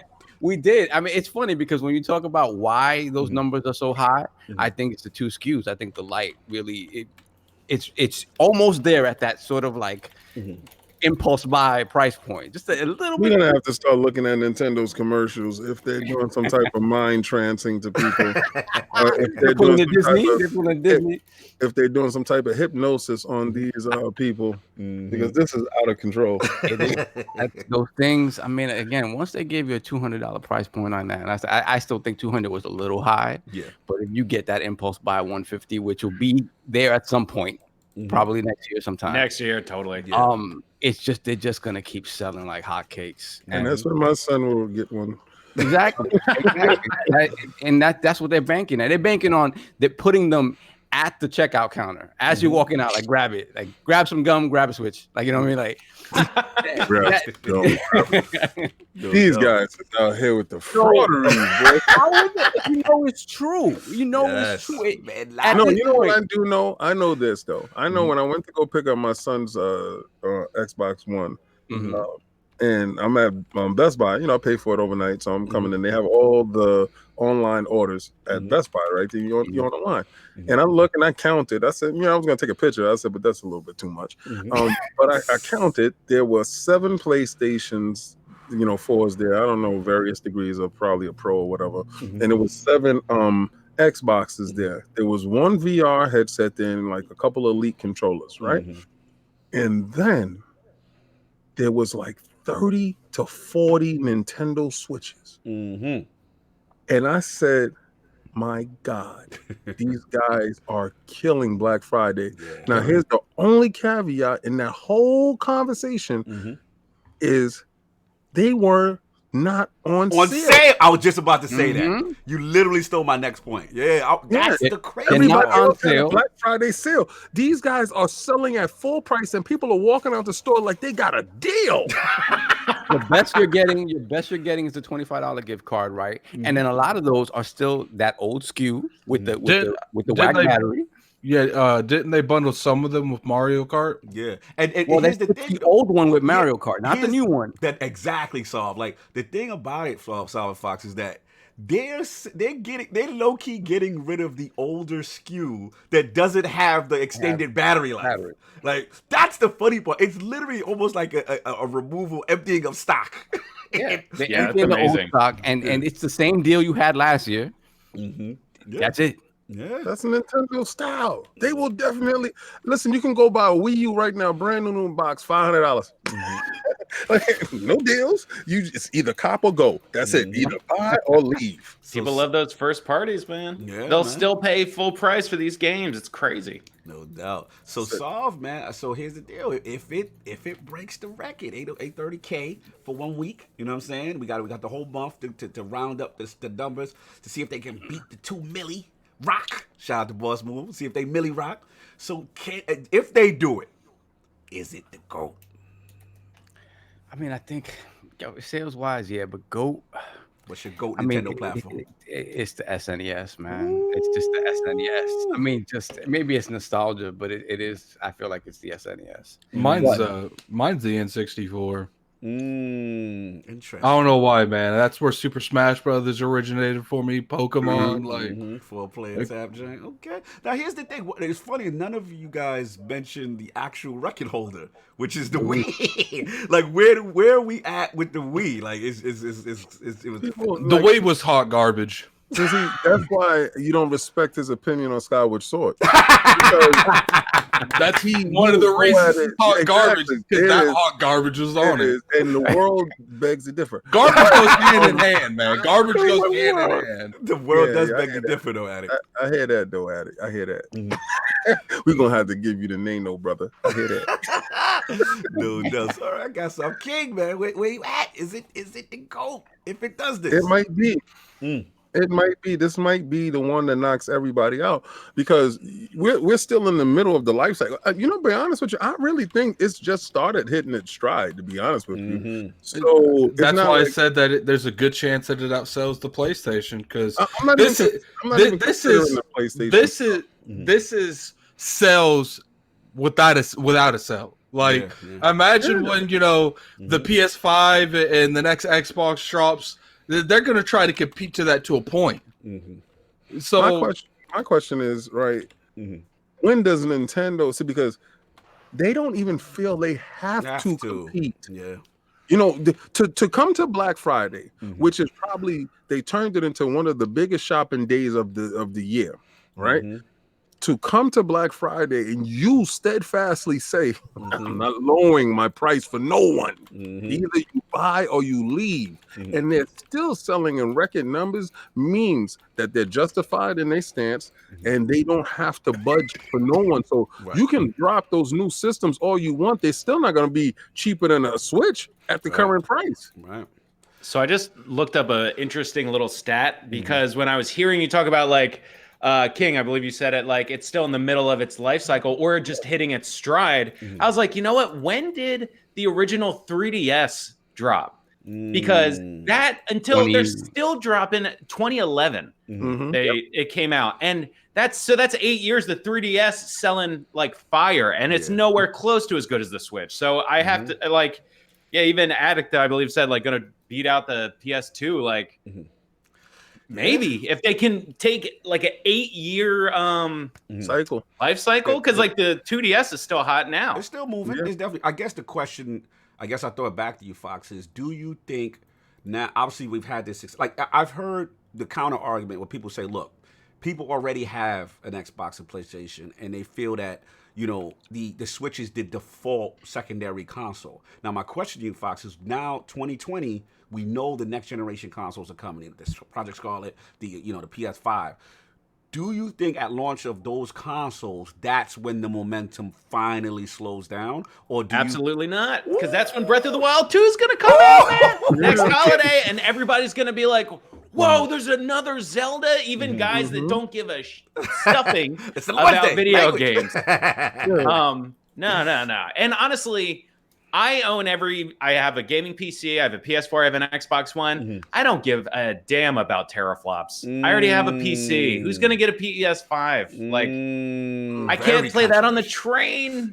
Okay, so the portability factor. Okay. But the portability, it's everything. If you're going to get a game that is not the highest end graphics or first party, and you're not playing it on the Switch, you're making a mistake. Ooh, well, shout out to EA. They're not listening to you. But what I was going to say is, though, they have to bend the knee to them, though. They're going to have to. Yeah, they don't. They do. They may have to. But here's the thing. What about, I understand your point on graphical fidelity, but what about, obviously, there's going to be a disparity, right, graphically, when these joints come out. Do you think, at the very minimum, though, at least Nintendo should at least start planning that supposed pro version of the Switch, where they have a look, so the leap is not as substantial? You know what I'm saying? When the next gen consoles come out?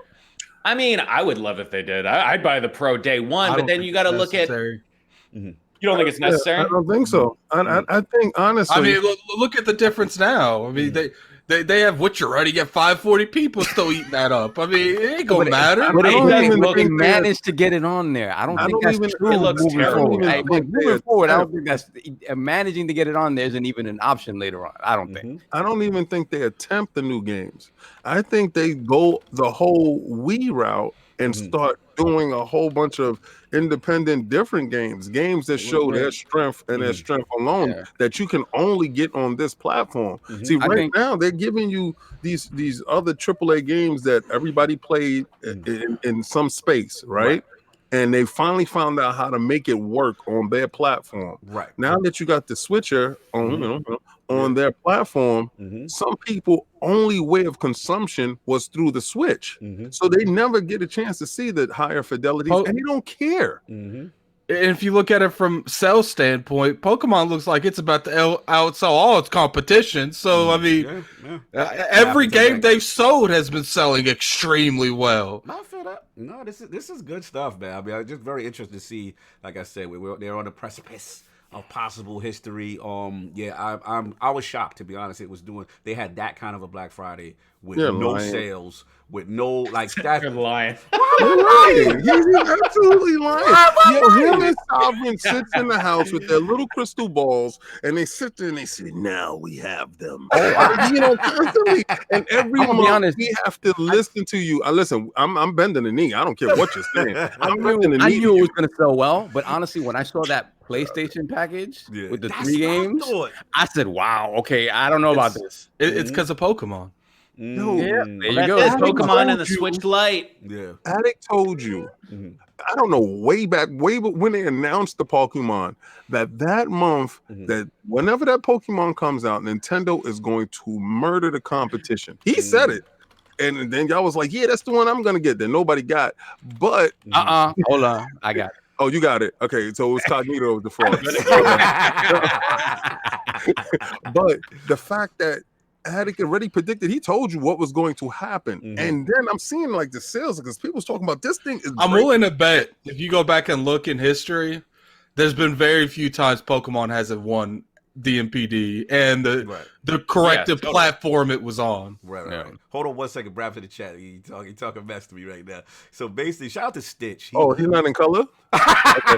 You don't see it in color. I gotta respect Brad. Brad was put up color a lot, man. We gotta give him this one. So he's like, he was like, the Switch is gonna be greater than xCloud. This is actually a response to Stitch's point that he feels that when xCloud comes on the scene fully launched, that is going to be a threat because of the portability. I even had a commercial with Trevor Noah just recently. He's raving about xCloud right now. The portability. xCloud don't have Pokemon. Well, and here's the other thing too. We got to also factor. And as much as I'm a huge xCloud fan, you guys know that too right now. You know, the thing is, the Switch 2 will have the advantage. If I jump on a plane, or if I'm Fox, right, and I'm on the train, if I don't have a strong signal, I'm on the move, then xCloud is useless to me, right? So the advantage the Switch 2 has is in those places where you don't have a dedicated machine. And not to mention xCloud, you know, there's a lot of places, but for the most part, you know, you can buy, you got a kid, you can buy a Switch, you don't have to worry about any kind of plans to make sure they can play that. You just buy that, give it to them, be like, leave me alone. Yeah, like the xCloud, you have to have some kind of kids? service with it. That's not No, I don't have kids. Leave me alone. I'll see you when you're 18. Enjoy your Switch. But it's totally Addict. Like, that's totally Addict. That was a perfect Addict impression. Did you see his face? He was like, "Do you have kids?" Can I finish my statement? No, let's Fox slander you. Continue. chain him to the radiator. Keep going, Fox. Keep going. No. Sorry, I cut him off. I know we messed up. Good at it. It's fine. Oh, he's mad. Anyway. Stop messing with my guy. Also you got to think about the rest of the country. Like, we're blessed to be around like a metropolitan area around New York City, but like people in Kansas, they don't have good internet. You know, like there's terrible internet all over the country, but you can still play your Pokemon. I'm gonna say this, right? The xCloud is not a replacement. The xCloud is an option. Yes, correct. The Switch is a dedicated machine. Facts. All right, so it is dedicated to do its function, and it will always do that function better than any streaming device or any streaming anything that you get. Oh, Brap, say hi. You're in chat. How nice. Shout out to Brap with the $2 super chat. Like iced tea. colors. You do the old iced tea joint there. Shout out to Lord Sinaldo, man. Shout out. Here's two $2 super chats. Here is cash for Addict's Tears. And Sinaldo, man, salute, man. You are the brother who's responsible. I think you hit the button by mistake twice. No, we like that. Keep doing that. I want everybody to mistake hit twice. Salute to Lord Sinaldo, the man responsible for linking up the Lords with the Flannel Fox. That is the stream team lead. You know what I'm saying? That's our my guy, PAX East. You know, we'll see you again. But y'all just jump in real quick. We finish up. We move on. Look, at the end of the day, you know, I know King doesn't believe me. King thinks I'm lying. I am definitely shocked. Like, this is something that I did not think. Let's stop sucking your teeth, King. This is not something that I think would happen. At the end of the day, for me, y'all know the history. I want to shout out Nintendo Guru because I was on his show recently. And as a Sega kid growing up, Nintendo was the enemy. You know what I'm saying? For me. And I was like old school fanboy. So like my always thing with them is, yes, they had the first party, they had the bangers and stuff like that, but it was always a little too over the top kiddie for me. Then it was like you didn't get the third party stuff. So that's what always kept me from fully investing in the Nintendo ecosystem. I had them eventually, but I just would never become, you know, over the top because of those two factors. So at the end, like with the Wii, that didn't even count to me. To me, no disrespect, but it felt gimmicky. That's like you bring your mom over, you bring your, you know, the family over, you know, you dust it off and you bring it out one time with a big group. Wii boxing. Yeah, I mean, no disrespect. I mean, but it sold what it sold, but I almost didn't count the Wii because it felt like something else. It felt like... Wait a second. How are you going to sit there and say that you don't count their greatest system? No, I'm just saying for me, I understand. I recognize the greatness. I recognize the sales. It's just not a system that I was buying. Like, it was not for me. So I was like, okay, cool. Wii U in the bushes. I'm completely done with Nintendo at that point. So if you know, anytime I talked about Nintendo stuff, I was like, please don't talk to me about it. They do not exist until they don't exist to me. Until they get mature titles and until they get third party on board. So when I seen the Switch, literally like how Fox was describing, I saw that commercial and I'm like, yo, that's me. You know what I'm saying? I'm at home, you're docked, you take it up. I'm literally the guy that goes on the plane with it. Like, that's me all the way. So that was the first thing. They showed thing. you Skyrim. Woo! Then I saw, we're going to get to that. Then I saw the Zelda. And I'm like, wow, that's a AAA banger with that level of quality on the go, moving and shaking. That's kind of impressive, right? So I never forget. I got to shout out to Attic on this, man. So I'm still in the middle, but I'm excited. And Attic's like, yo, Zelda trailer. Did you see it? And I'm like, Zelda. He's like, no, you got to see it. You got to see it. And I'm like, all right. And I can't front, yo. That Zelda trailer, and he was climbing the wall, and the music and the joint, and I'm like, oh, this is gonna be a system seller. You know what I'm saying? Like, what sold me on them? What sold it? Amiibos. Yeah. Yo. Yes. They got out of me probably $2,000 because I brought my Switch, and with every Amiibo I put my eyes upon, I got it. And the only reason is in Zelda they gave you stuff. Now, I'm sorry, but that level of interactivity is definitely high on my list. Yeah, man. No, definitely. Like, you had the Amiibo, you had the features, the camera button, all this stuff. The form factor. And again, speaking to Fox, I'm a Vita fan, but we got to admit, the thing that killed the Vita is they didn't have that second analog. So now I got the second analog. I got the double shifts, right? Because now you got full functionality like a console. Let's be real. That's the first time that a handheld really kind of gave it up. So I'm like, okay, cool. And then the last factor for me was third-party support. Finally. You know what I'm saying? You're getting your Switches regardless of the resolution. You know what I'm saying? There's a ton of Nintendo fans that are getting AAA bangers finally on the Nintendo. They're not excluded anymore. And then from the indie standpoint, it's an indie haven, man. Like, it is. You're getting all the fly indies. You're a lot of times getting them first and stuff like that. So, yo, they had a tremendous year, man. That to me is what won them over. You know, I'm very curious to see what's going to happen. And then the last thing I'll say is just that I think what they've really done is they've stepped their marketing up, because we've all talked about the Nintendo Directs and how Nintendo really knows how to get their fan base pumped. You know what I'm saying? Like, you watch a Direct and one more thing, and, you know, it's something that the base really is excited about. So, yeah, salute to them dudes, man. I think Switch is coming in hot. You know, I'm gonna call you a fraud. Oh, okay, here we go. And then the reason why I'm gonna call you a fraud is because you guys have predicted this since since this thing started with NPDs. We have not won an NPD since ever. So they have definitely squashed the like PlayStation and Rise they arm up and Nintendo stomp on their shoulders. It has been a round robin of Nintendo Switches winning NPD since these two frauds on the podcast have repped these dudes, and it's sickening. You have to bend the knee every month. You know, remember, y'all forget, we used to talk about NPD so much. Yes. New NPDs coming. We got so sick, and me and the addict got so sick and tired of hearing these two frauds. NPD and I used to mute my mic for those topics. Yo, you gotta understand, Fox. This is our victory lap. We got laughed out the room. No. Listen, Barry Bonds, you've been doing your little victory laps every month for as long as I can remember now. I am tired of it. I am sick of it. You guys are winning. That's enough. Stop gloating. You have to see King in the messenger chat anytime when we're putting in our topics and it's that time of month. I just look and roll my eyes like, ugh. So for me, it's my GOAT, man. It's the Nintendo Switch. It's the Nintendo system for me.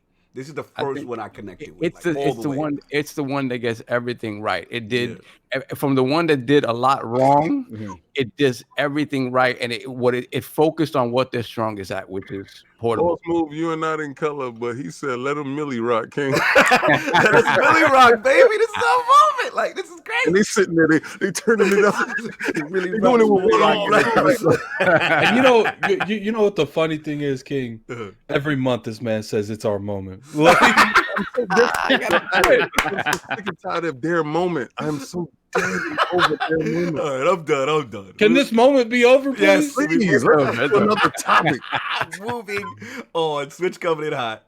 We will move on. Lord Addict, you've got something to talk about Horizon, man. What's going on? Why is people upset? What's happening? Why are people upset? The greatest happened over the weekend, man. The greatest thing happened. The greatest thing happened. So it's rumored, that's the same person that leaked the fact that we could potentially that Death Stranding could potentially go to PC. Mm-hmm. So it turns out that he did. Okay, first off, I want to point out that I've seen this plenty of times. Mm-hmm. People say he didn't leak nothing. He just reminded people that it was going to PC. Mm-hmm. If I remember correctly, he even announced the date was being announced. Did he not? He is the Russian YouTuber. Yes. Whatever, Lagnavov, who did the Death Stranding thing, right? Yes. So apparently he's predicting that HorizonZeroDawn is coming to PC. And first off, I want to say Horizon's made off the same engine Death Stranding is. Mm-hmm. So it would make sense if they were going to port one of their games to PC, it would be that game because it'd be easier since the Decima engine's already on PC at this point, being developed. So what I want to bring to the Lords, particularly King. Oh my Lord, here we go. Is A, did you expect this? And B, is what kind of impact is going to have on Twitter? And C, what's going to be happening next gen? That's the only. This is what the impact on Twitter. That's what Addict wants to hear. Okay, well, I'm gonna say this right. I told you guys before. Mm-hmm. Y'all guys are not looking familiar anymore. And like, what happened to all the rhetoric where our AAA bangers stay in the bushes over here, like we don't let it out. Mm-hmm. Now you have to diversify your portfolio, right? You have a boss that's in line with my boss. Right? My boss is telling your boss, listen. If y'all don't understand, remember the picture? Let's go back to the picture of those three dudes on stage, right? And we're gonna go back to Reggie standing on his square, my man Reggie Fils-Aimé, who said he will rather die than to follow what this dude next to me is talking about. So and Reggie that's right. Reggie got out of there. He said, y'all can put somebody else in there, and Bowser is down for the program. So we got Bowser in pocket, right? But Bowser's compliant with he's complicit with everything that is going on. Bowser's complicit. All right. So, and then you had dudes over at Sony talking about, we not. Man, all I know is Phil Spencer could have personally picked Bowser to go on there and be like, "You're gonna agree with everything I say. Get this man his shield." And he got him his shield. So now, Mr. Layden is no longer with the company under the weird circumstances. But This new guy in charge, he seems to be down with everything we talking about. No, man, now call it coincidence, but I'm just gonna tell you. So just to clarify, King, you're saying Phil Dominus Spencer is dictating everyone's moves on in the gaming industry right now. How Master Chessman moves. Mm-hmm. He puts you in positions where you have to move in a certain manner. Mm-hmm. So now it's not what they want to do. Come on, man. It's what they have to do. That's what they have to do. Oh, they have to make money. It's an old IP. All right, fine. You already made your money. Your guys are not buying the game. Mm-hmm. So why do you care if somebody else enjoys the game? Allow the game to go someplace else so it can have a second life. What you guys are trying to do is be selfish, try to hoard everything to yourself. But when you are selfish, you're going to die stagnated by yourself in the corner. But if you let that game get out and that game does super numbers on the PC, now what happens? You have a different fan base that might purchase into the PlayStation ecosystem, that might move forward into it because it comes out first on the PlayStation, then it goes to PC. If a guy catches FOMO and he can't wait, he's going to buy a PlayStation because the game's first here. So you're not looking at the logic going forward, but Phil knows this. Phil knows, okay, I'm going to put Game Pass over here. I don't care where you play at. Right. As long as you are engaging, your company needs to adopt this type of mentality that because we're moving forward into streaming. Do not get left behind. We have plenty of things. Remember your Sony Walkman. Remember your Sony disc players. Y'all guys are in the bushes right now because y'all don't have a situation where y'all can stream music properly, and that was your main focus of money. So now this is your only pillar. Don't lose your last pillar. But I see it in great standing. Maybe playing it in super high real 4K and real resolution. Oh my Lord! You can actually see the game how it's really intended to be. Now we PC that. That is what we doing, King. That's what we doing. Say, because it's not true 4K, but me being a graphics whore that I am, I would really like to see the game in its full fidelity. All right, but let me ask you this, King, before I pass it to Fox. So I will say, there's plenty of room for expansion with the millions of people on Steam. One thing I did forget to bring up is where you guys think this is going to go if it does come. Before you answer, I just got to ask King this one question. We'll get to, if again, rumor.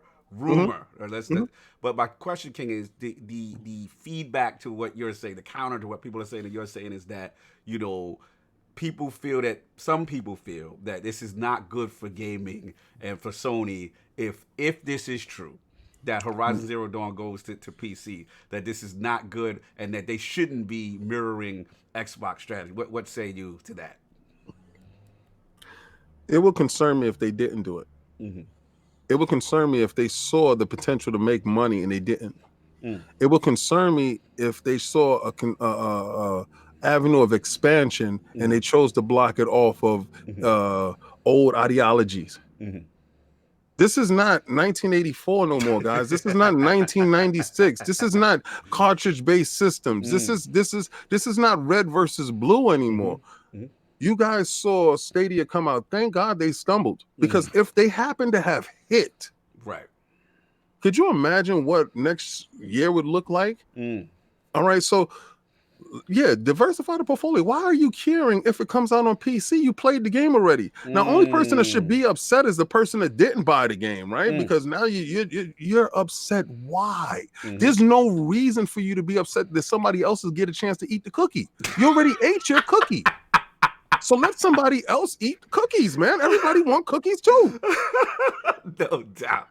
Let's get the Fox in here, man. What do you think about this potential rumor, again, for the record, rumor of HorizonZeroDawn possibly coming to PC? And again, if it does happen, to Addict's question, which platform would you think would be Steam? Do you think it might be the Epic Store if it does happen? So Fox, the floor is yours. Man, it'd be great for Epic if it came to the Epic Store. And if it came to PC in general, I think it'd be great for gaming. I don't think it would be good for Sony, in my personal opinion, because it's definitely not red versus blue, but it is blue versus green. Still hard. And I get what you're saying. That is an old way of thinking, King, but it's also, that's what Sony has. Like, Sony doesn't have Game Pass. Like, PS Now is not Game Pass. Sony's big core is their first party titles. Like, to push it even further, like God of War coming to PC, like, no, never do it.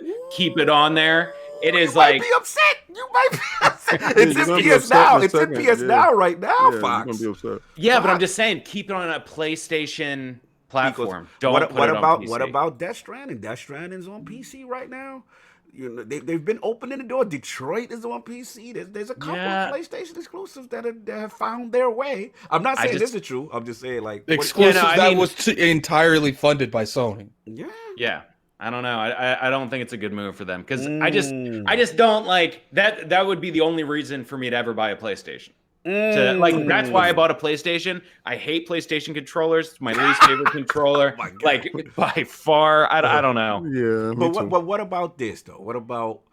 I mean, here's the question I have for you. What is stopping you if it goes to PC? Why is that stopping your personal enjoyment of it? That's my question. Like, why would that stop you? Shouldn't you be happy that other gamers are getting a chance? No. I totally. The more people that get to play it, that's great. Okay. And I'm happy for Gorilla does Horizon Zero Dawn, right? Correct. And I love them because they made the Killzone franchise, which I loved on the Vita. Yes. They're a great company, and it's good that they can make more money. But for Sony, I don't think they should do it. Okay. Yeah, I don't like it. We've talked about this devil's advocate argument for a while already. Right? We've done this already. And the thing about Sony, and I agree. I'm happy if it is the truth. I'm happy that it's going to PC. Fantastic. More people get to play this game, especially on a super high powered PC. Yes. But that said, Microsoft has been preparing their base for this reality for a long time. Right. They've been preparing their base for letting them know our first party stuff is going to be fluid between Xbox and PC. And quite frankly, we're trying to put it on anything that can run it. Like anybody that's going to shake our hand and say, yes, we're going to try to do that. No doubt. PlayStation has been just little by little now has been sort of creeping in and making statements. Sean Layden, before he went out the door. But Sovereign, just your part, right? That one part. This is not the same Sony. It's not the same Sony, but this is the thing. They haven't. It's been little comments here, little comments there. They haven't come out and said we're all in, right? So the base of the PlayStation, for whom that exclusivity stuff matters, is still under the impression that that's going to be a core tenet of their business moving forward. That our stuff is going to stay here, 100%, right?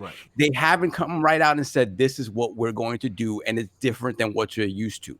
So, and it goes back to the argument I made a while back. It says, I think that's the future, right? I think that's where everybody needs to go, where whether it's services or whatever, but try to get your stuff on every platform possible. You're going to make more money, period. You are.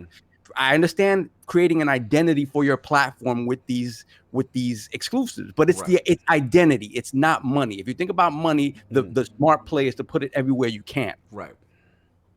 Okay. I don't think they may not be. Again, Microsoft is prepared for this on every level. They've prepared their base, and they're ready from it. From a company standpoint, they're ready to engage in this future. I don't know how absolutely ready PlayStation is to actually engage in this future. So you would kind of agree with Fox in the sense that you don't necessarily feel they should change their identity, that they should stick to kind of what got them to dominate the PlayStation 4 generation, like this current generation. I think if they're not as well as prepared as Microsoft to do that, then no. Then don't jump. Hold on. Shout out to Art with the $3. I'm gonna give you King. Shout out to Art with $3 super chat. Preach King. #IronLogs. All right, I just want to say something. Okay, I just want to say something to Christopher Hart, right? And the only reason why I'm giving homie the light right now, even though he don't put nothing in the chat. The only reason why I'm giving him the light is because he's probably one of the only people that friend requested me on PlayStation actually jumped in the chat with me. So shout out and salute to you. Now, I just want to say this, right? I don't see your game being in everywhere it can be as devaluing your game. Actually, the more places and the more eyes that get a chance to see something that you have shows that you value your property because you're letting the world see it. When you hoard something to yourself, only you and those chosen few can see it. Now, we've already stated that we have weak internet all over the world, right? And this is the reason why I believe that the Switch is going to gain further traction once a games service like Game Pass can be implemented on that machine, right? Is because the Nintendo Switch is going to hit every corner of the world. They're versatile. They understood they couldn't win in a certain manner, and they switched it up. Right. Sony is the only company out of these big three that is playing steadfast into the old tradition. Nintendo. I'm so sorry, but Nintendo is so old school. You will never see a Nintendo game on PC. Oh no, you won't. You know what I mean? But they are the hoarder. Like PlayStation plays way more ball than Nintendo does in that aspect. Like you're not going to see any Nintendo game. I see Nintendo eventually start releasing some of their stuff on mobile. To be honest, they tried that already. This is the thing, though. Jack, really nasty. The mobile thing is that was their way of trying to penetrate other markets, right? Like that was their way of doing it. They have. They make tons of money. They made a lot of money. Games. They're not great games, but they made a lot of money. I just don't think. Listen. Who's gonna lose the most by hoarding their IPs out of these next three people? These next three companies. Let me ask solve this. And Fox. Yeah. To King's point, you know what I'm saying? They're in the business of making money, right? So if there is money on the table, let's just say hypothetically to Addict's point, that Epic Store drops the bag, right? And it's say for HorizonZeroDawn or what have you, right?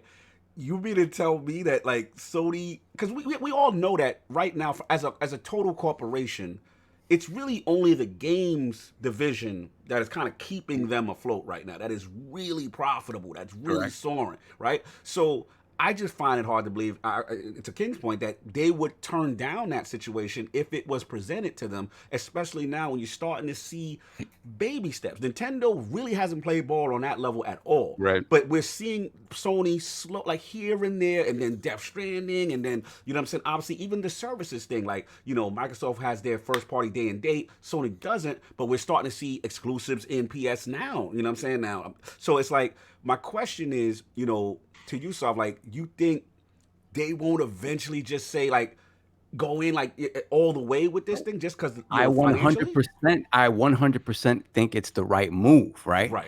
You have to stop and think about how their base is going to react to that.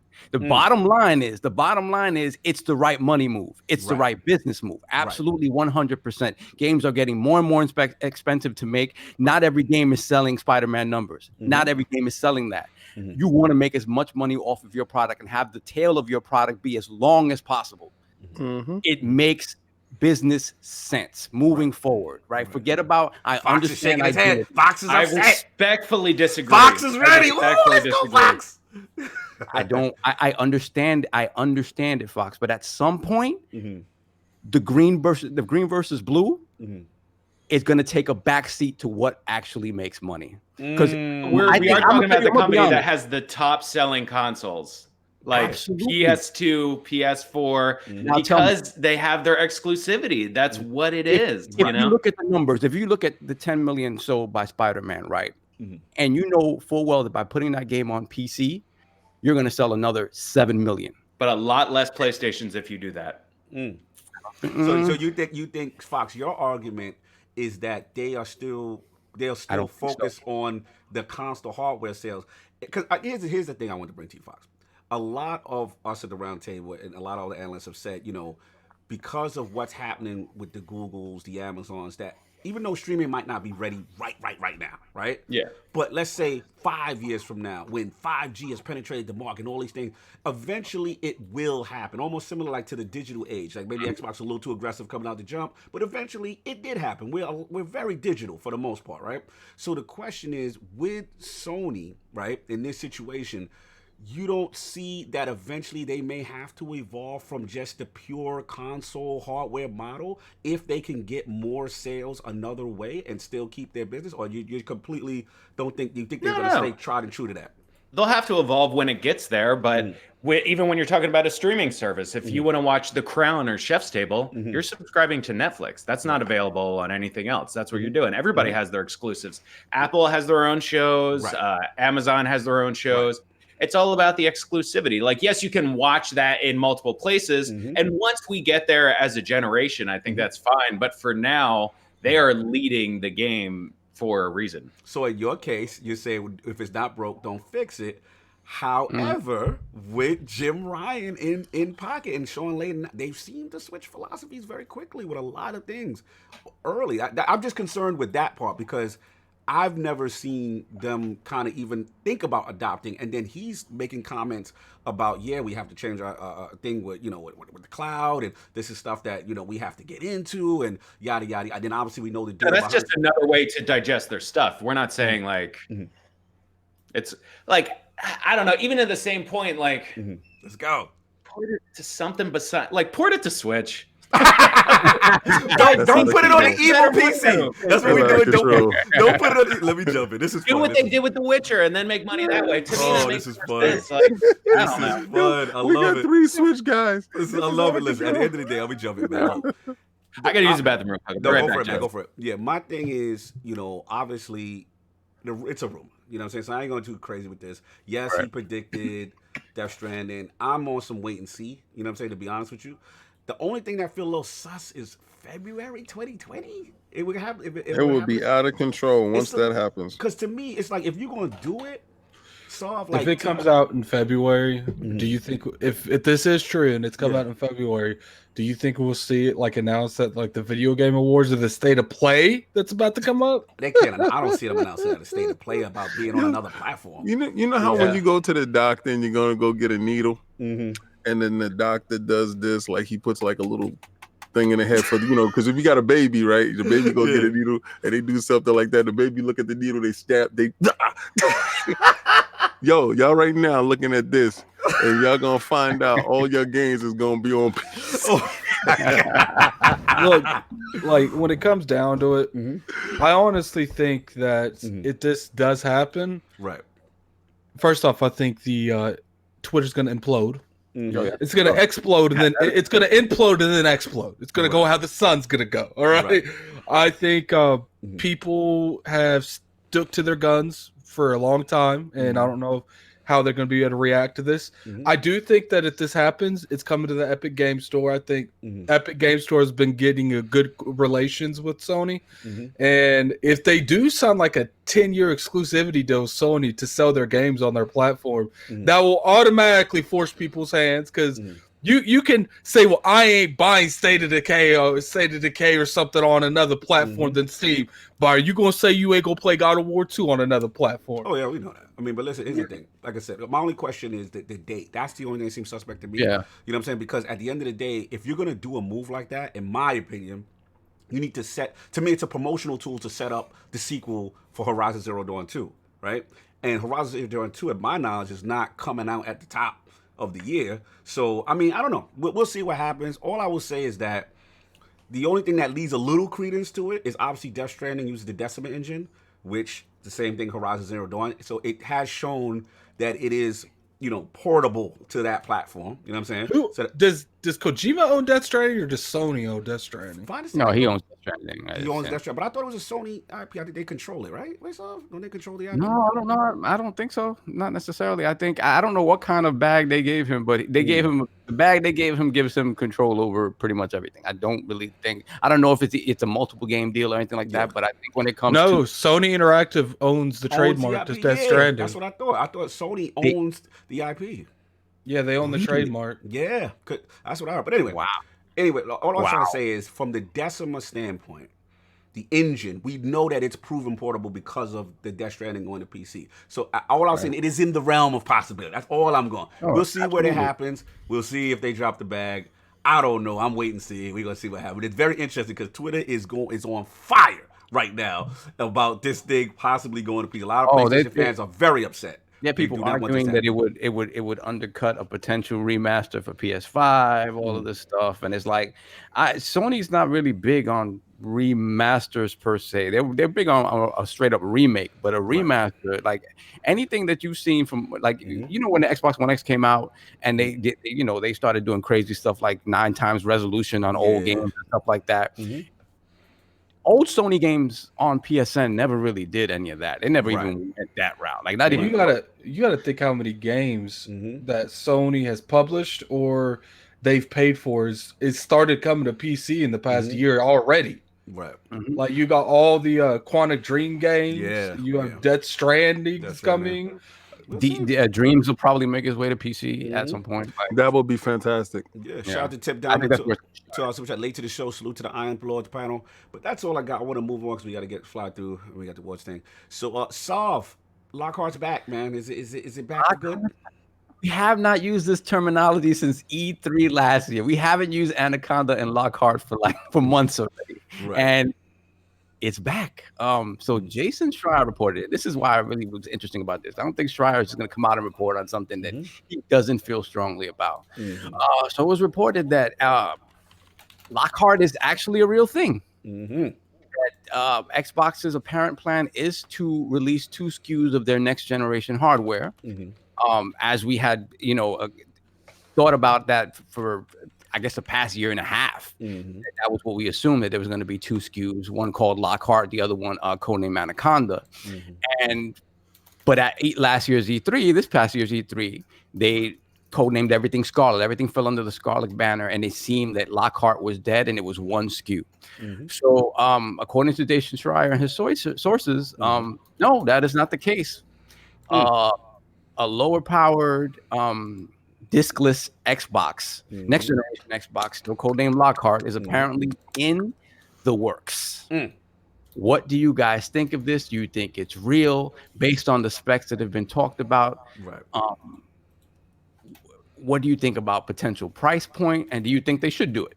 Because we've had that discussion as well. Do you think it should be something that they do? No doubt the Fox is back. What do you think about this potential 2 SKU approach? Flannel Fox. I mean, it would make sense. They have the Xbox One SAD edition now, and then they have the regular. So it seems like it makes sense, honestly. No doubt. What about price point? You think what you think would be the sweet spot for it? Anything. It's $2.99, $3.99, less than 2. I think it's gonna be $3.99. Yeah, $3.99 for the discless. For the diskless, that's a lot. That's a lot. Because I think the actual the other one and I think it's called the Anaconda, right? Yeah, the big boy. Yeah, I think it's gonna be $100 to $200 more. So you're talking $600. I think the Anaconda could be anywhere from $500 to $600. Gosh. Wow. Yeah, I think Lockhart's going to be like the out the gate starting point. I think they got to keep it at $299. If they put the lower option, I highly doubt it. That would be insane. Yeah, a $299 console, a $299 console that we don't like next generation stuff. Right? Think about it now. Like the consoles now are $299. Yeah, like, exactly. And this is a couple years into development, so like. No, I know, but you're just getting like. I don't know. That's a really high price point for the lower edition. And I think the reason it's going to be that is because I think PlayStation 5 is coming out at $500. Okay. So your prediction is you think because PlayStation PS5 you think Anaconda is 6 and I think they're going to use Lockhart to beat them at price point. And they're going to use Anaconda to beat them at the power. That's smart. Interesting. I don't know how I feel about it at the launch of a console. Yeah, that's I mean, if you look at the Switch with the Switch Lite, right? The Switch Lite came out 2 years after the launch of the Switch. I think that they're going to be relatively around the same strength. It's just I think one's going to be diskless and one's not. I think they're going to take the little luxury things out of the Lockhart to make it more price relevant. And I think Microsoft's going to take a loss on both. Oh yeah, that's for sure. At least starting out. Yeah. All right. So you got Solve, man. Where you at? I mean, honestly, we talked about this.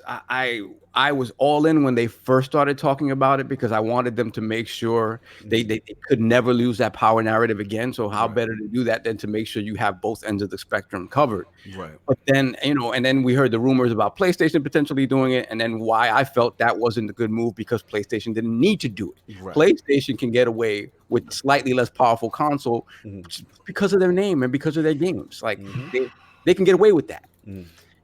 I don't think Xbox could get away with that. Right. But then thinking on it afterwards, I was like, nah, you know what? You don't want to confuse people. Like you don't want to put something out there. And if the messaging, which has traditionally not been the greatest, is not perfectly on point, it's gonna create problems. It's gonna create problems. And you don't want that type of confusion at the launch of your next platform. If you were deciding how they market this, how would you market? Because it is a challenge. Like, do you market do you market just the Lockhart and you expect the hardcore to know about the Anaconda? Like, how do you? I can tell you how they market it if y'all ready for me to go. It's easy. Nah, go right ahead because it's easy. It's a confusing thing. To me, it's not even confusing. It's to me, you listen. Not everyone has a 4K TV. There's still people that don't have 4K. So you could literally market Anaconda as the big boy 4K 60 machine, and you can market this one as the 1080p if you don't care about that. They're both going to have SSD. They're both going to have the Navi architecture. You know what I'm saying? And here's the thing: the rumor that came out, people are like, "Oh, you know what I'm saying? Why are they saying it'll be comparable teraflop wise to an X, less than an X, and less than a PlayStation 4 Pro? It's a different GPU. It's a different GPU, and all shout out the mods. All teraflops are not the same. You know what I'm saying? Exactly. The performance of this would be superior to the X and the PS4 Pro. So that's the thing. I mean, this is really simple. You could say, look, for those of you who just want a machine that does 1080p 60 or even the rumor of 1440p 60, which is what I'm hearing. You know what I'm saying? You know, this is the machine for you. It'll have a lower clock as far as the CPU. You know what I'm saying? Maybe less RAM. I mean, how? Right? So you just say that this is, if you don't care about 4K gaming, this is the 1080p 60 joint for I you. just feel like running ads and stuff, you're gonna have to have two different versions of an ad. Like, I feel like it's gonna get complicated. Like, yeah, shout out to Dizzy. Dizzy, you saying stop saying consumers buying ignorantly. How is it confusing? It's confusing because it's not confusing to me. It's not confusing to you. We're a different beast than the average person that walks into buy a console. And let's be frank, not everybody's gaming forte behind that counter. Not everybody knows. Absolutely. You have people selling these consoles that have no idea how to describe them. But here's my counter to both of you. In this sense, we're doing this right now with phones. When you get the new Galaxy, there's like 4 Galaxies. You got the S9, you got the But S9 do they Plus. promote all of the Galaxy? At launch at the same time, the 9 and the 9 Plus. You know what I'm saying? Like, this has been going on. You know what I'm saying? This is not new. You know what I'm saying? But usually all that's the difference between one is the size of the screen. No, not necessarily. The 9 Plus had the whole feature of the edge thing and technology. There are different things. But I never see them break down that. Like, I don't think you can compare the two markets. It gets broken down when you go. Let me just one last point. Yeah. The phones are more expensive than the consoles. Do you know how much this costs? You know what I'm saying? Like, this is everyone's buying the new iPhone. Everyone's buying the new Galaxy when they come out every year. A lot of people put these phones on lease. They don't just dish out $800-900. And then that's why Microsoft has a program for you. Right. It's. I'm going to jump in. Go for it. Because we're not going to confuse the messaging that Microsoft has had in the past with the games that they have learned now. I've seen a different way of messaging.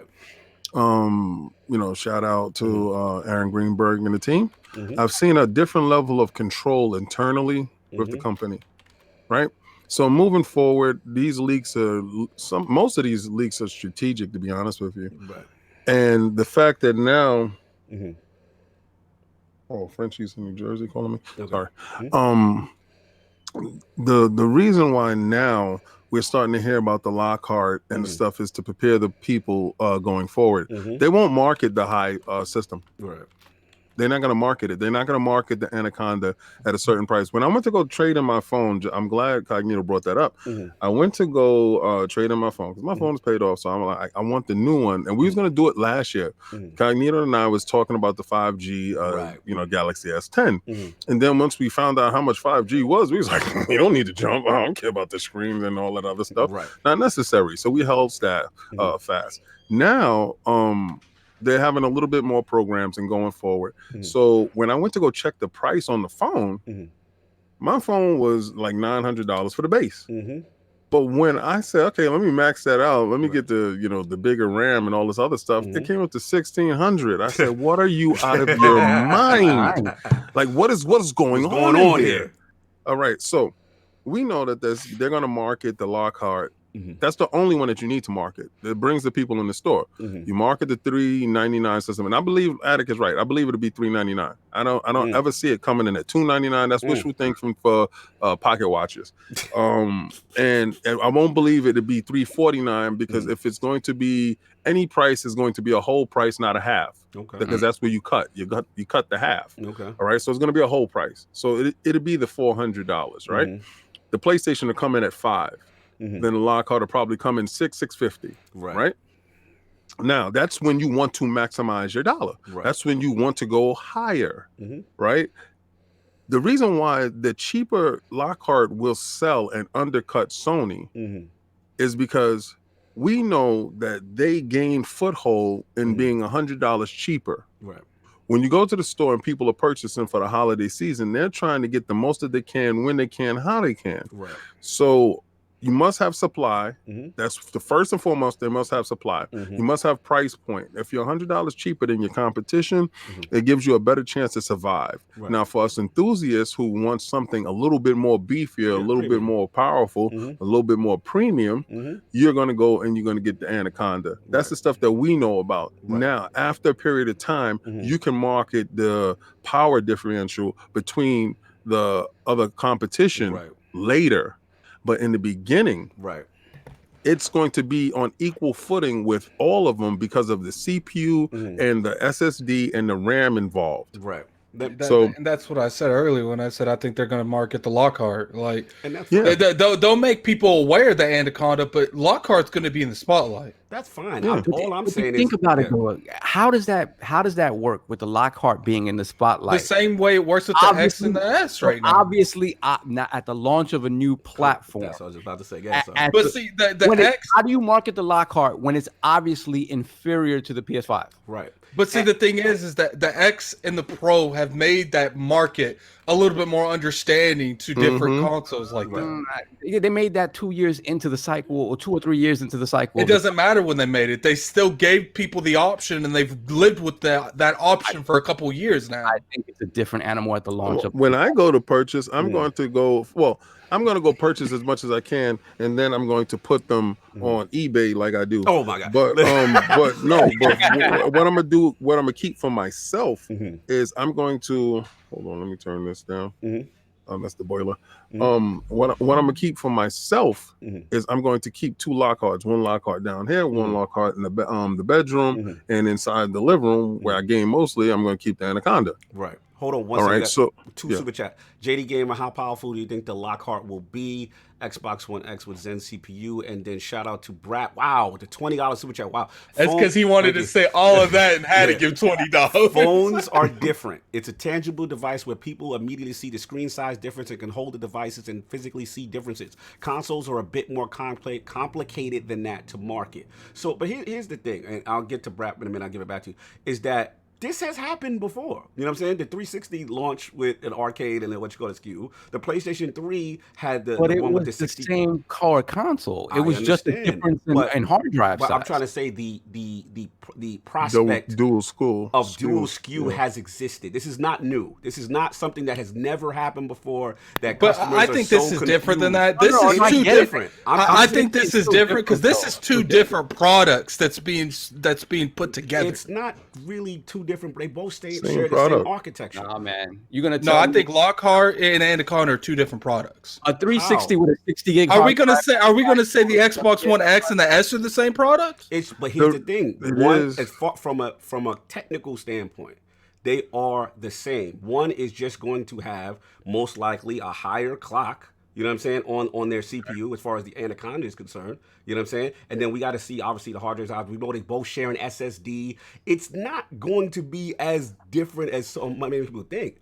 It's just the price point. One is going to be allow you to play 4K games with 4K gaming, and the other is not. It's simple. Like this is not this big complex thing. When I play Mason and he's playing on his S and I'm playing on my X, it doesn't bother him at all, you know, because he doesn't care about 4K gaming, but I do. I'm that person that care about that graphic horse stuff.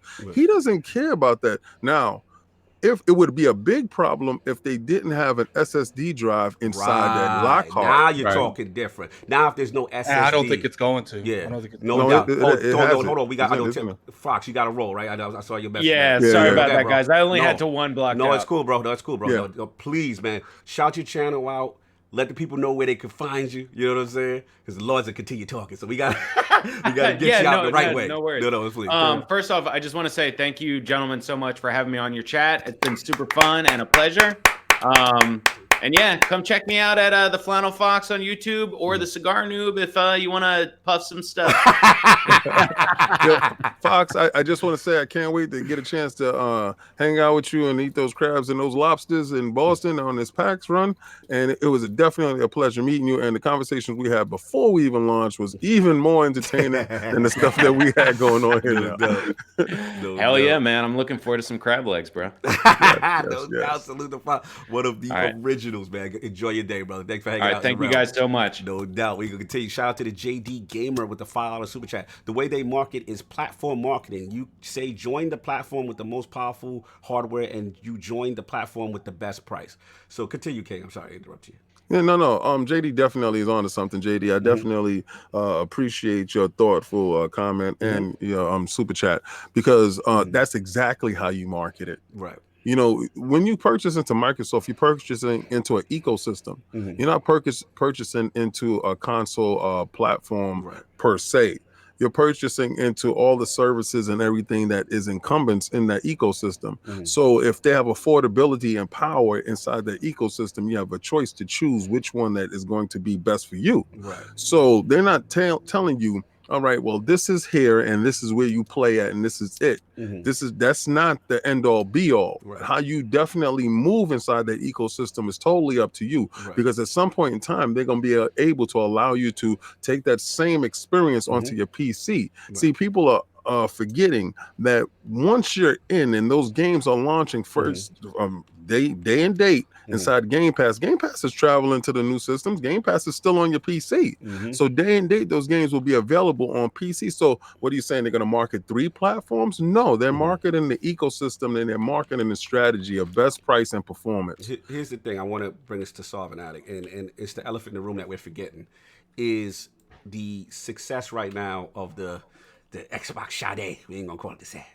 If we've seen right now with the UK, right, they just won Black Friday with the all digital edition of the Xbox One S. So the rumor with Lockhart is that is going to be most likely a diskless platform. Again, an attempt to bring the price down. Now, my question to both of you is, don't you think Xbox would be more emboldened, right, now that they've seen physical sets? Because we all agreed that the concept was cool, but the price was stupid at launch. We felt that the price was too high, but now that they brought that price down, and now they're seeing the success of this price being at that point, and consumers like, yo, I'll buy a diskless Xbox. They beat out the Switch and PlayStation and Black Friday with the S Digital. That's a huge deal. And you got to think in the region, too. I think about the region, and that's impressive in the region because they've never been dominant over there. So it shows if if the price is low enough and that's where I think it's going to be a $400 console. It's not going to be $150. You know what I mean? Like, but when you're looking at the competition, that's $5. We saw at the beginning of this gen, like that $100 difference is a lot to a lot of people. Right. Like that will, motivate, and especially if you're looking from a hardcore standpoint, there's some that don't necessarily need the $600 one. They might go with the $100 less and buy a game with it. Right, but my question to you though, Addict, is this is where I think me and you are different, is that the price has to be substantially different Mm-hmm. from it can't be just $100 because I know it's going to be 200. Okay. Yeah, it'd be 200 from the Xbox, but it'd be $100 cheaper than the PlayStation. And we might disagree, but I think that they're going to go with diskless and they're going to have a standard mechanical drive for the Lockhart because they're going to have to get that 200, and I think it's going to be really hard to do it with an SSD in it. Like I really do. SSD have nothing to do with the drive. That's just a hard drive. But it's more expensive.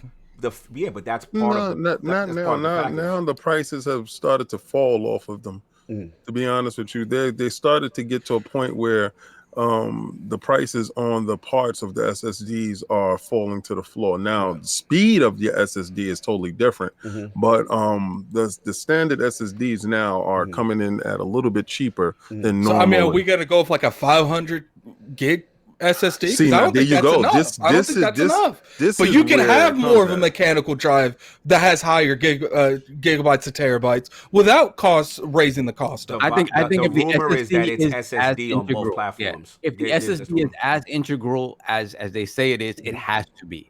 It has to, because then you are actually changing the functionality of the machine at that point, right? Right. It has to be. So 500, I think 500 is that sweet. You think it's not enough, but I know it's not enough. But no, it has to be a terabyte. We have a game right now that's 120. It has to be a terabyte. Right. But what if they do this addict? If they say, but a terabyte SSD, right?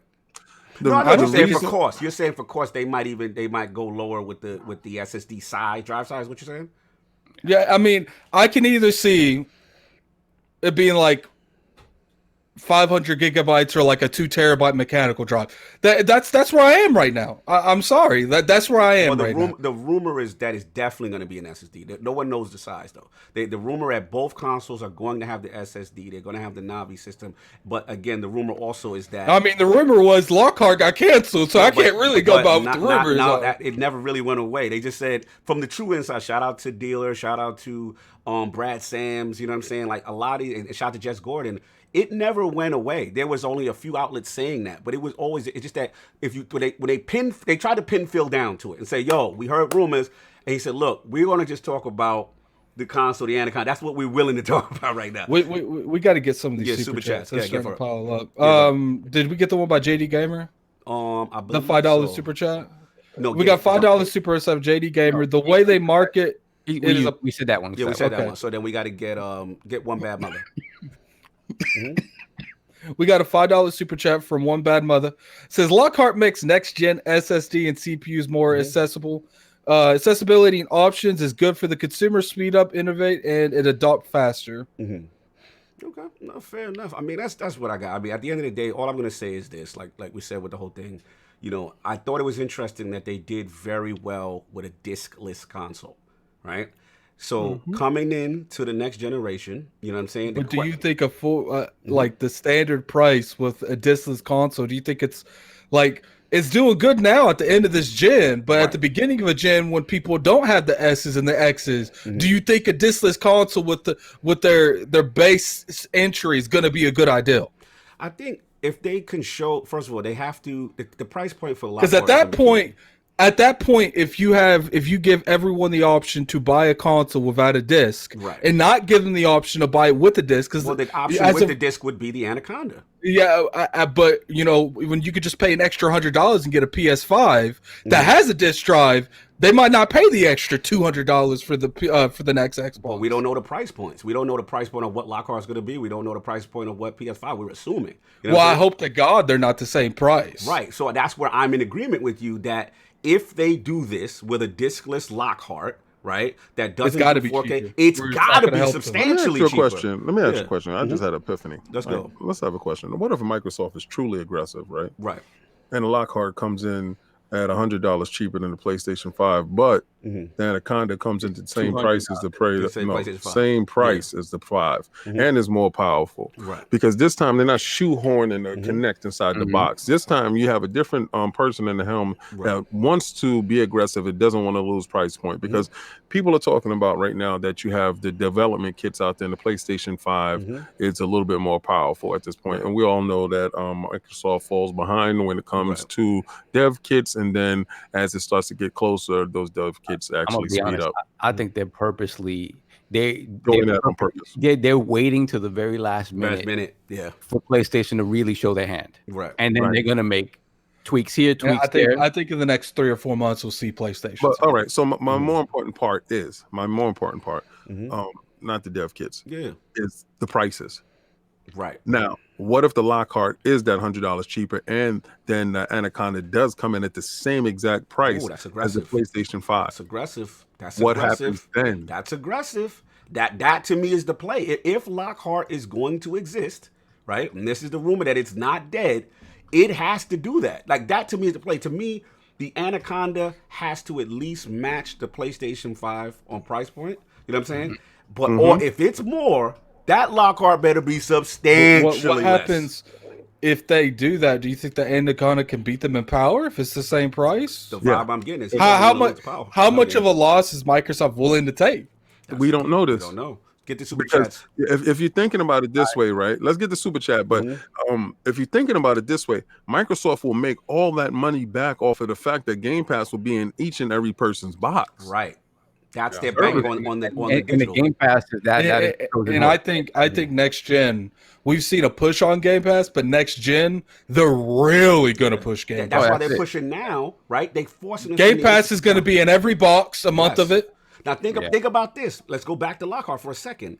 Think about that lower price point, and I know we're gonna get and Game Pass in the box. Let's say they do some promo like 3 months of Game Pass or 1 month of Game Pass for the guys that just buy a Lockhart digital. That's an attractive deal.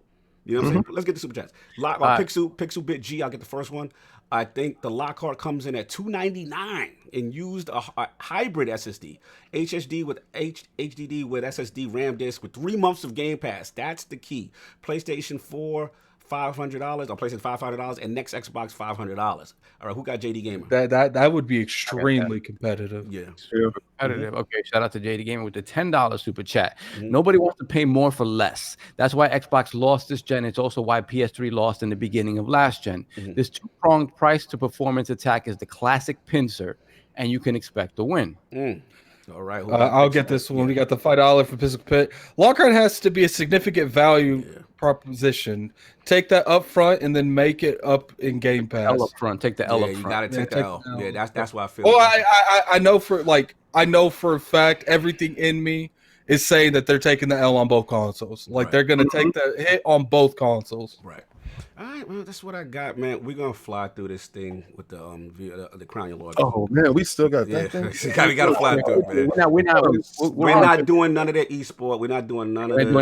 None of that joint. We're just gonna fly through, bro. CrownYourLord returns, baby. Again, will they dethrone sovereignty?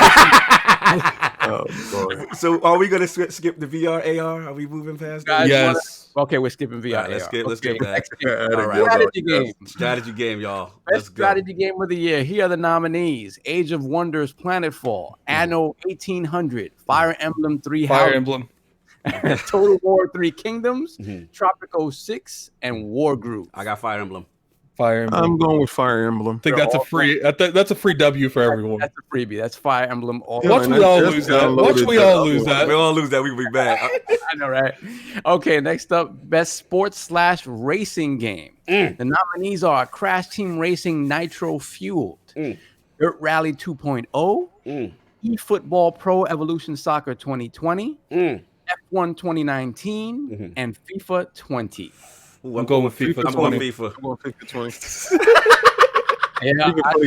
I'm going FIFA. I'm going FIFA. All right. Woo. I'm going FIFA. This next one we're going to disagree. Let's go. Best score and music. All right. First up, Cadence of Hyrule. Nope. Death Stranding. Devil May Cry 5. Kingdom Hearts 3. Sayonara Wild Hearts. Wow. I'm going Kingdom Hearts 3. I'm going with Attic with the Kingdom Hearts 3, sir. Me and King are on the W. This is hard, man. Damn, you going soft? Score and music. It says Sayonara Wild Hearts is about music, and then you know what it is. Look, man. Soundtracks don't hit you quite like Kingdom Hearts hits you. Okay. I have a feeling Death Stranding is going to win a lot of. Look, I'm telling you guys, if you want to win this, Kingdom Hearts is your game. You know what? I got to think with a cold heart. Yeah, Kingdom Hearts. You go. I'm gonna go against the grain. Let me go. This is where he loses. This is where I lose. I'm gonna go against the grain. I'm gonna go the Sayonara Wild Hearts. I heard things about that. Shout out to Wraith Emperor with the $2 super chat here to show love to the ILP. Resident Evil 2 Game of the Year, no doubt. All right, let's move on. What up, Rafe? All right, next up, role-playing game of the year. This is going to be hard. This is hard. This is going to be tough. Disco Elysium, Final Fantasy 14, Kingdom Hearts 3, Monster Hunter World, Iceborne, and The Outer Worlds. All right, I got Outer Worlds. I'm going Outer Worlds, man. I'm dying on that sword. I got Outer Worlds too. I gotta go with Outer Worlds because I ended it. I love it. I'm going with Monster Hunter. You know, this is where Alec falls off this train. This is Disco Elysium might surprise. I heard Disco Elysium, but it's only on PC, so I'm thinking the Outer Worlds. That's what I'm with. All right. PlayStation, I want y'all to vote. I brought the game, so I want y'all to everybody in the chat, feel free to put your vote in the chat. Votes in the chat too. Let's go. No doubt. Next up, performance. Right, so this is voice acting. Ashley Birch as Parvati. Outer Worlds. All right. Courtney even doing this category. Courtney Hope as get out of this category. Let's get to the games, man. I don't care about these boys. No, but these are this is important though. We have to do this one, right? Ashley. Courtney Hope as Jesse Faden, Control. Nope. Laura Bailey as Kate Diaz. That's wrong. I want to vote for Courtney because she that redhead. Jonathan B said, "Who voiced BB?" I'm done. Continue. Young BB move that dope. Everyone, let me just say, everyone in the chat will get to super chats right at the end of the show. We have to speed through this. So then we have Mads Mikkelsen as Cliff, Death Stranding. Matthew Peretta, aka Alan Wake, as Dr. Casper Darling, Control. And we have Norman Reedus. Why you gotta say that? And then we have. And I'm going with Norman Reedus. King going for the easy money. King going for the Jeff Stranding. What's funny is King's going for the easy. I'm going for the easy, but I'm going with Cliff. Oh, okay. I want to go with Kate, but I'm trying to go for this W. I'm not trying to go for the L. Okay, I'm going with Matt. I think I'm going with Parvati. I'm going Ashley Birch. Yeah. Man, knock yourself out. All right. Ongoing game. Best ongoing game. Apex Legends. Destiny 2. You already know I'm going to move on. Final Fantasy 14. Fortnite and Tom Clancy's Rainbow Six Siege. This is where I'm going to lose. I'm going to lose. I'm going with Destiny. I'm going to lose. I don't care. I'm down on my sword. Nah. I'm going with Final Fantasy 14. Wow. I want to say Fortnite. I'm going to say Fortnite. Tom Clancy is out here killing it. Dude. I'm going to say Fortnite. I'm saying Fortnite. I'm going to go with Tom Clancy. I don't know how many, I know people were pissed Fortnite, definitely. I'm going with Fortnite. I'm gonna rock with You said Fortnite, dog. You thought I was gonna sit there and yell out Destiny. I'm the only person to yell out Destiny. No, man. I'm going with Fortnite. Trying to wait. Oh, narrative. I'm gonna surprise y'all. Let's go. Narrative. A Plague Tale. Innocence. Control. Death Stranding. Disco Elysium. And The Outer Worlds. I'm gonna go. Okay, King. I'm gonna go for Death Stranding. King is trying to say the fixes in. I'm gonna go with Death Stranding too. I'm gonna go. Christopher, let's go. I'm gonna go with Disco Elysium. I've heard. He's lost here. This is where King. This is where Cognito lost. Cognito just fell off the train. So Cognito, next year when you're looking at this to see where things went south, this is it. This is where it went south. I'm going with Disco. I'm going against the grain. I'm gonna go Plague Tale. I've heard amazing things about a Plague Tale. So I heard that too. It was really nice. Bushes. All right. Bushes. Multiplayer game. Apex Legends. Borderlands 3. Nope. Call of Duty Modern Warfare. Call of Duty. Tetris 99. And Tom Clancy's. Did you really even have to say Tetris? King, where you going, King? I'm saying Call of Duty. I'm going to go with Call of Duty. You go with the popular vote? Call of Duty, it is. The popular vote is going to get us to win this. We want this W, okay? Yo, we're sick and tired of losing to you guys. We don't care if we come in as a tie. You got to have a cold heart with this. All right, so everybody Call of Duty there? No, not me. Where you going? I'm gonna go because I feel Call of Duty never wins an award. I think the Game Awards got something against them. I'm going with Borderlands on this. I'm going with Borderlands. Oh. Man, Cognito's looking to lose this whole thing. Okay, we ain't doing mobile. We ain't doing mobile. Mobile game. Yeah, okay. Independent. Yeah, we're not doing mobile because they don't have Gears Pop there. Gears Pop is what's winning on these streets. All right. Best independent game. Baba Is You. Disco Elysium. Katana This is Zero. gonna be hard. This is hard. Outer Wilds. Untitled Goose Game. You said Outer Wilds? The Bush game? Outer Wilds. Boy, listen, give me that Disco Elysium for 2, please. You go Disco. Where you going? I'm going with Katana Zero. I'm going with Katana Zero. Oh, where you going? I'm going Outer Wilds. To me, it's either Outer Wilds, Disco, or Untitled. Now, let me listen to him with that Outer Wilds crap. Let me give this caveat though. There's 2 independent game categories. There's one sponsored by Subway as well. What does that mean? Subway's is paid for this. Subway paid for that is the fix thing. Whatever game got the Subway sponsorship inside is the one that's going. It's given time to games that may not get. So there will be games in this category that are in that one as well. I like Disco, but I heard so much about. I'm gonna go Outer Wilds. Garbage. Disco's only on one platform. That's the only thing. And Disco's in the narrative, which I'm going for now. So we're gonna. That's why. Games for Impact. Games for Impact. Concrete Genie. Grief. Kind Words. Life is Strange. I'm going Life is Strange too. That's where I'm at. Yeah, Life is Strange too. I'm going Kind Word. Okay. God bless. Nobody got that Concrete Genie though. I kind of want to go with Concrete Genie. But so then go for it. Go for. I'm going with the Life is Strange. I got to go with the safe thing. Okay. Stitch with it too. Chat. All I have to say is Phil Dominant Spencer. Phil Dominant Spencer. No doubt. I think you missed what you call it. I'll get you JD game. I ain't forget you. Game direction. Next, game direction. Control. Death Stranding. Resident Evil 2. Sekiro. Shadows Die Twice. Outer Wilds. All right, this is where I'm going with popular vote, and I'm getting back in pocket with Death Stranding. Well, I mean, you've already lost half the nominations. This is where now I get back in line. Part of me wants to go with the Outer Wilds because I do think they're going to want to give them one award here. It has no direction, though. It got no direction. It's literally directionless. Oh my god! No, I can't disagree with King in that regard. No direction. There's absolutely no direction. King's stupid. King, what you got? I'm gonna go with Death Stranding for the win. I'm in pocket now. Shout out to my man Kojima.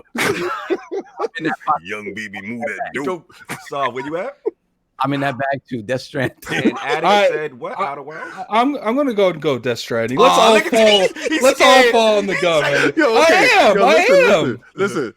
We cannot sit here and kill Death Stranding no more for award shows nominations. But we just sat here. No. Let's be real here. We're only going with it because of the game is here. Like, if Death Stranding is nominated, we all have to look at it and be like, okay, it could really win that. Like, this is a good one. So this is a good one. Fresh Indie. Indie presented by Subway. This is Subway's joint. Outer Wilds. No, it's different. I thought it was. It's the it's repping the studio, not the game per se. So it's Zaum for Disco Elysium, Nomada Studio for Greece, Jet Toast Entertainment for My Friend Pedro, Mobius Digital for Outer Wild, Megacrit for Slay the Spire, and House for Untitled Goose Game. Ooh, fresh indie. I know. He said Untitled. I'm going to Untitled Goose Game. I'm going Untitled Goose Game. I think this is the one the Goose could get. I'm going with House too. Where you going? Goose is cooked. I'm gonna go with Zaum Disco Elysium. Disco could win this. Disco could win this. That Goose, they had too much sparks. There was too much sparks around. This one is interesting to me. Fighting game, Dead or Alive 6, Jump Force. Why is that? Mortal Kombat 11, Samurai Showdown, Super Smash Brothers. This is the Smash Pity Award. I'm giving it Smash. Yeah. Because Smash. Smash ain't supposed to be here. Technically, it was last year. I think that's the only safe bet here because Yeah, I don't think Smash. Mortal Kombat's winning, and I don't even know why Jump Force is on I here. don't even know why. I literally haven't. I mean, it's in I literally haven't heard one person talk about Dead or Alive 6. Mhm. And I have no clue what that Samurai Showdown game is. So King, what It's you got? Smash. Oh, I told you, I'm down with Smash Brothers. You got Soft, what you got? Smash. Brothers. Wait, You got that Smash? All right, cool. Oh my All God, right. all Nintendo. Jesus, family. family game. Luigi's Mansion 3. Ring Fit Adventure. This is hard, Super though. Mario Maker This 2. is hard. Super Smash Brothers Ultimate. Yoshi's Crafted World. Wow. this isn't hard. This is Smash all day long. I gotta go with This is a family game. Smash. What you going, Smash. Soft? Smash. Damn, they gonna win too? Because it's like these are all like Ring Fit is This is gonna be the thing. This is gonna be the award they announce between commercials and shit. Like, I'm gonna stick to that. I'm gonna stay in pocket. I'm gonna popular vote. Smash. I'm staying in pocket. If they would have had Mario All right, Party we're out, doing esports. We're not doing that. We're not doing hosts. We're not doing game of the year. community supports the next shout out one. to the Blitzchung podcast Shout out who to them went dudes. who went Shout out under to the them table. Shout out to them. So we ain't doing content. All right, community support is a good one though. Yeah, we'll do that one. Community support. All right. Apex Legends, Mm. Destiny 2, Mm. Final Fantasy 14, Fortnite, and Tom Clancy's Rainbow Six Siege. Look, I'm dying on the sword. You know where I'm going. I don't care. I'm going Fortnite. I gotta go with Destiny I'm on going this. with Destiny with I'm going with Fortnite. Yo, Static trying to win. Look! All I know is I'm winning one of those. Fortnite might win them both, but I'm at least winning one. So Listen, the Destiny community is out Destiny of. community is out of control, man. Transparency. I'm- This is the only thing you know Destiny what? got shot. Yeah, exactly. When you look at the description, I think Destiny. I'm going Destiny Destiny. gotta get something, man. That's what I'm saying. All This is right. one. All right. Audio design. Get into the We have Call of Duty Modern Warfare, Control, Death Stranding, Oh Lord. Gears 5, Mm-hmm. Resident Evil 2, This is a tough one. It's a tough one. Sekiro Shadows Die Twice. Ooh, this I'm is- going with Gears 5. I'm going with Res Evil. I'm going with Res Evil. I'm going to with Res Evil. Sekiro Shadow Die Twice. Ooh, we split. Damn, that Call of Duty with the Call realistic. of Duty's fire too. I gotta go We- with Gears 5 because We might all lose this one. Gears is not getting anything, but this is the shot they got. This is the shot they got. Yeah. All right. I gotta And respect we have the coalition. Art all right. direction. Everybody's in there. Okay, right. Art direction. We have Control, Mm. Death Stranding, Mm. Grease, Sayonara Wild Hearts, Sekiro Shadows Die Twice, The Legend of Zelda: Link's Awakening. This You know is what? hard. This is hard. This is the only one I'm just gonna go with my heart because I have it. I love this game and I haven't repped it yet. Control. I gotta go with Control. You go art direction. Ew. He said ill. He's doing. So what you got? What you got, Attic? I'm curious. I'm going with Death Stranding. This is tough. I want to go Zelda, but I I'm want to going go Death Stranding. Zelda. I want to go Zelda, man. I'm in this to win it, man. Death Stranding.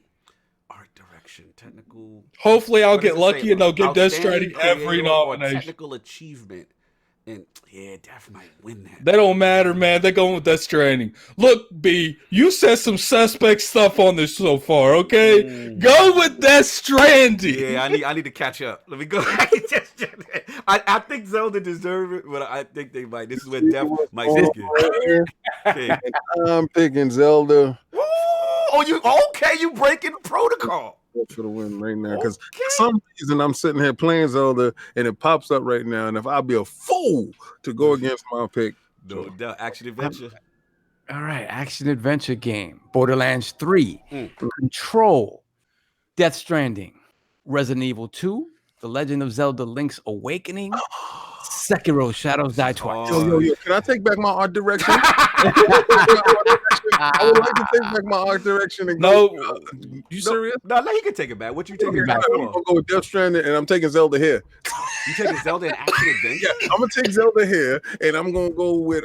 You know, no. Would it be funny if he lost both? If he of them lost because both of because of that, that would be you know funny. what? It'd be- I'm going with Resident Evil 2 Oof. because I feel like this is the only one they're going to win. I'm going with Sekiro. I'm going with Sekiro too. This is the Lord's. I'm gonna take an L on this one. I have This a is a feeling. hard. This could go either way, y'all. I can see scenarios for all of these winning on some level, except Zelda. I'm going with Zelda here. I'm going with Death Stranding in the art direction, but right here I'm gonna go with action and adventure. I'm going with Zelda. Action game. Straight up action game. All right, we have Apex Legends, Astral Chain, Call of Duty Modern Warfare, Devil May Cry 5, Gears 5, Metro Exodus. I got to step on the sword of Xbox and say Gears 5. You dying on your sword? I kind of agree with you, man, but something about that Call of Duty is just for some reason I think it's either Gears or Devil May Cry. Like I really do. I would like but then again, Astral Chain's here, and they might try to give. I'm dying on my sword on Astral Chain. I'm dying. I know this is not gonna win. I know it's not gonna win. But I'm dying on Astral Chain. I beat that Devil May Cry, so I'm gonna go with Devil May Cry. King breaking protocol 2 times. No, it's a really great game of the year. All right, now wait. This is worth 2, right? This is worth 2, right? Points. This is worth 2 points. Come on now. Okay. Worth 2 points. All right, we gotta see it. Nominees are Control, Death Stranding, Resident Evil 2, Sekiro: Shadows Die Twice, Super Smash Bros. Ultimate, and The Outer Worlds. I'm going to Sekiro. This is tough. We all know if the fix is in, what's going to happen. Well, the fix is in. So, but the fix is in. If the fix is not in, let me start with the fix. But I can't give Resident Evil as much as it's great. It's a remake, and I know how I feel about that. Yep. Control, it was good. Let's not even act like that game was good. Just keep going. To me, it comes down to my heart versus everybody was talking about Sekiro, man. Yeah. It's not. You know what it is? It's supposed to be Sekiro. It's not for everybody. It's not for everybody. Listen, Cognito, go Death Stranding. I'm standing on my sword. Listen, go for the W. I'm going for moral principle. Look, that W don't care about your moral principle, okay? I'm going against Jeff in the game. I'm going against Famitsu in the game. I gotta stand on my square. Sekiro, I'm standing on my square. God bless you. I'm gonna go with Death Stranding, even though I know Outer Worlds is the winner. I'm just gonna sit here and tell you the truth. I love Outer Worlds. Might not want to hear it. Here's the thing, King. Outer Worlds would be my personal, but I just don't see them giving. To be honest with you, them.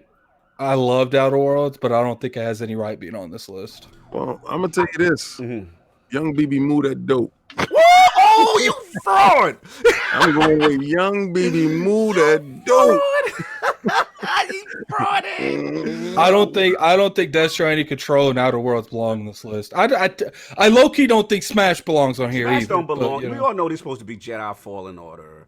You know what I'm saying? But it's not though. And I think Gears 5 I'm gonna be tight. I think Gears 5 should be on here. Yeah. They not winning game of the year. His Ace Boon Coon. He's my dude. No. Shout out to my man Keegley with the FitX. That's what we got, man. That's what. So sorry, you got them all rounded up. Oh, sorry. Yeah, I didn't. You know what? Looking at recognizing a game that delivers the absolute best experience across all creative and technical fields. What you got? I'm going Sekiro. Sekiro. That's what's supposed to win it. King is gonna win this, man, because of this Death Stranding. This could be from King's first Crown as Lord. He has stuck to the popular.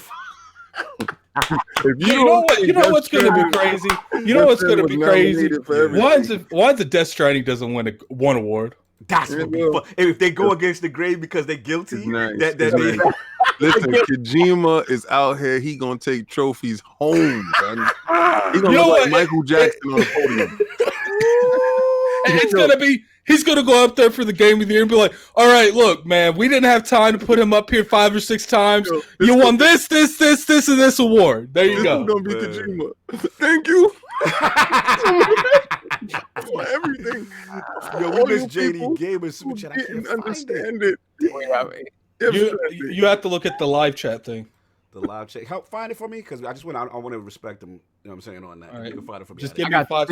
I got Stitch 6669 with a $2 super chat. All I have to say is Phil Dominus. Yes, I saw that way. It's the one after that we missed with JD. I'm on in the one. I don't have one after that. It's too far up in the chat. Let me find it. Just give me a second. We got it. It was JD. He was talking about. I remember it. It was something about the consoles and that. JD, just put it back in the regular chat.